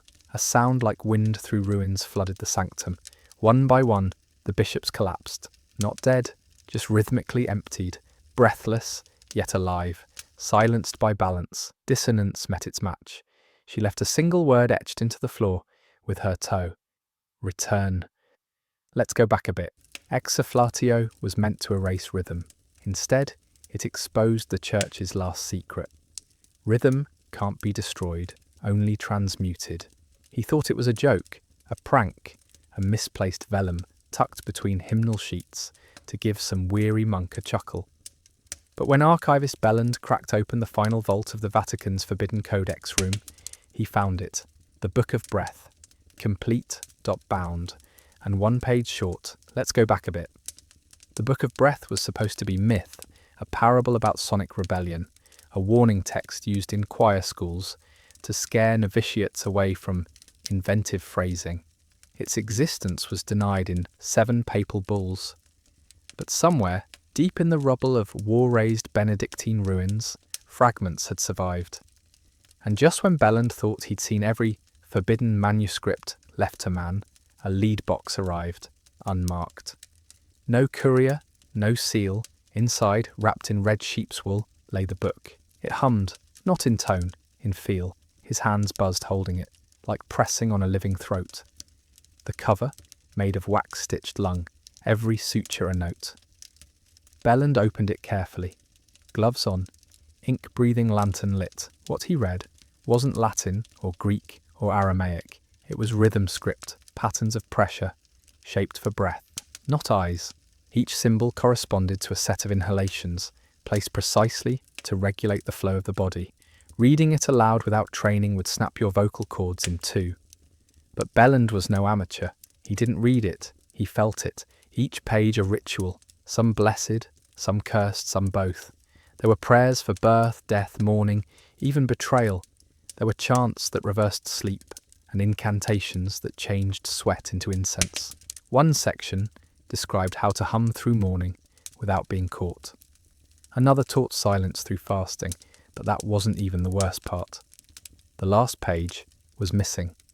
Not torn, unwritten, the final leaf was blank. Not clean, textured, as if something had been started, a breath map initiated, then halted. Belland squinted, tilted the page, even licked it once in desperation. Then he saw it, not ink, flesh grain. The page wasn't parchment, it was a patch of living tissue, preserved, pulsing. It didn't show the last chant, it waited for someone to exhale it into being. Let's go back a bit. The breathers had prophesied this moment, that someday the book would return to the place it was first sung, not written. Sung that its final chant couldn't be composed with thought, but only through pure memory, a rhythm uncorrupted by fear or structure. Belland panicked. He called no one. He burned his notes, sealed the vault, swore silence, but the page kept breathing. Every night it shifted position, curled slightly, as if sighing, and just when he thought he could forget it, a child appeared at the archive gate, barefoot. Soot-faced, she said nothing, just handed him a piece of charred vellum. It bore only one line: "Do not write it, become it." Let's go back a bit. There were rumours the book had been transcribed by something not quite human, that the original rhythm wasn't discovered, but inherited, from air, from earth, from the way trees sway and bones crack and lovers weep. That the breathers didn't create the rhythm, they translated it. And now the church faced one final horror, that its war had never been against heresy, or women, or sound. It had been against reality itself. He waited until dusk. The archivist had prepared everything. Cotton in the walls to muffle echoes, salt circles drawn with powdered bone to ground memory, a single candle made of human fat to honour the ancient breathing rites. Belland knew this was forbidden, but that blank page pulsed like it was whispering his name. Let's go back a bit. For 3 nights, Belland had dreamed the same rhythm, not music. Breath, 4 slow inhales, 2 cuts of silence. Then 1 long exhale that didn't end, just looped. He woke each time with blood in his mouth and the taste of cloves behind his eyes. It wasn't a nightmare, it was a rehearsal. So now, alone in the vault, Belland exhaled, not once, but in a rhythm. He didn't read, he didn't chant, he became. The moment his breath touched the page, it darkened. Not stained, but written. Symbols formed like steam on glass, appearing from within. The letters twisted, vanished, reformed.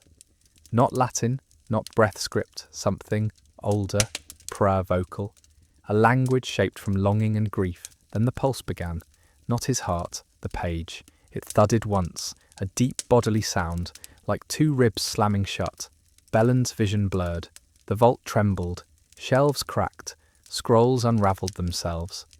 One statue of St. Apollonia shattered. He couldn't move, but he wasn't paralysed. He was entranced. Then the page breathed back. Air was pulled into the room, aggressively, like a reversed scream. Belland's lungs emptied. He coughed. His knees hit stone. But instead of death, he felt clarity. The chant was writing him. Let's go back a bit. Breathers believed that the final rhythm couldn't be composed by human thought because thought is linear, and breath is cyclical. The final chant was never meant to be a song. It was a conversion. The last page of the Book of Breath wasn't missing. It was waiting for a body to inhabit. Belland, by breathing into it, had become the ink. And just when he thought he was dissolving, he stood. But it wasn't him anymore. Not quite. His ribs moved, but didn't rise. His mouth opened, but didn't speak. Instead, he began pacing the vault in perfect iambic rhythm. His feet tapped a syncopation known only to the vanished abbesses. He was reciting, but not with words, with existence. The final chant had manifested as movement. Outside, guards felt a tremor. Inside, Belland's face began to blur. Not physically, perceptually. Like looking at an image you know is there, but can't keep focused. He hummed, but only inside your spine. If you stood near him, your own breath would start matching his without permission. And then the books caught fire. Not all, only the ones that had denied breath, the canonical rejection scrolls, the orders of vocality, the false liturgies. They turned to ash in silence. Not even smoke, just absence. The final chant wasn't noise, it was erasure. Belland collapsed again. His body remained, but his breath didn't. Some say he died. Others claim they saw him walking a week later. Mouth closed, eyes gone, but leaving puddles of soot where he stepped. And just when the Vatican thought the book was now complete, a young scribe found a final note scrawled in the margins of the last page. You have not ended rhythm, you have only silenced your part in it. Let's go back a bit. The war wasn't on breathing, or song, or women. It was on the unspeakable truth that language is breath made memory, and memory is rebellion. It began with silence, not the sacred kind, not the reverent pause of prayer. No, this was silence by law, mandated, enforced, synthetic. After the Book of Breath completed itself, after Belland vanished into echo, the Vatican did what empires always do when beaten by air. They outlawed the act of inhaling with purpose. Let's go back a bit. The new decree was called the Breath Abstinence Mandate. Every citizen had to wear a chest cloak, a heavy wool vest that monitored inhalation frequency, exceed 5 breaths per minute, punishable by branding, hum in public, tongue docking, singing, death. They framed it as safety, protection against dissonance. But it was fear, polished, perfumed, preached from pulpits. Choirs were executed, wind instruments smashed. Mothers were told to soothe children with scent, not sound. The world dimmed, not in light, in vibration, but something darker was coming. In a village called Meravash, past the dead vineyards, lived a woman named Saline. She was born tone-deaf, couldn't carry a melody if it begged. Her voice cracked like burnt bark, but her lungs, vast. She once won a harvest contest for holding breath longer than a priest's homily. She hadn't sung since the Ash War, but she remembered lullabies. When her daughter was born, mute like many children post-breath ban, Saline did what no law could suppress. She rocked her child. She exhaled, a sound not of melody, but of remembrance. Not a song, but the memory of one. It came out broken, ugly, wet with grief, and the air shimmered. Let's go back a bit. The church had missed one detail. The breath ban silenced rhythm, but it couldn't erase intention. Saline's lullaby carried no tune, but it meant comfort.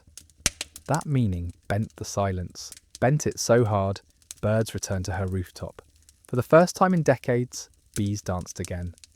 Word spread, but the worst part, no one remembered what she sang. They remembered how it made them feel. And just when Vatican silence patrols came to arrest her, they couldn't find the house. It had vanished. Not destroyed. Not hidden. Erased from sonic memory. Every step they took echoed wrong. Every question they asked unravelled in their throat. They left without speaking. Let's go back a bit. Breathers always said the final rebellion wouldn't be loud. It wouldn't be war. It would be one mother, humming the memory of hope into a child who didn't know words. That's what rhythm always was. Not control, not rebellion, continuation. Saline never taught her daughter to speak. She taught her to breathe with purpose. The child, now grown, can't remember her mother's face, but when she walks, trees lean toward her. When she sighs, bells in distant cities fall out of tune. No one remembers the war, or the church, or Rue, or Bran, or Belland, or the book. They only remember a feeling, like breath shared between ribs, like something just about to be sung, and yet never was. Let's go back a bit. The Franks once executed people for singing during sex, for laughing mid-lust, for exhaling joy. They thought pleasure summoned demons. Maybe it did. Maybe pleasure is the demon. But if so, it's the only one that ever taught us how to survive with rhythm in a world built to suffocate us. So what does that say about us?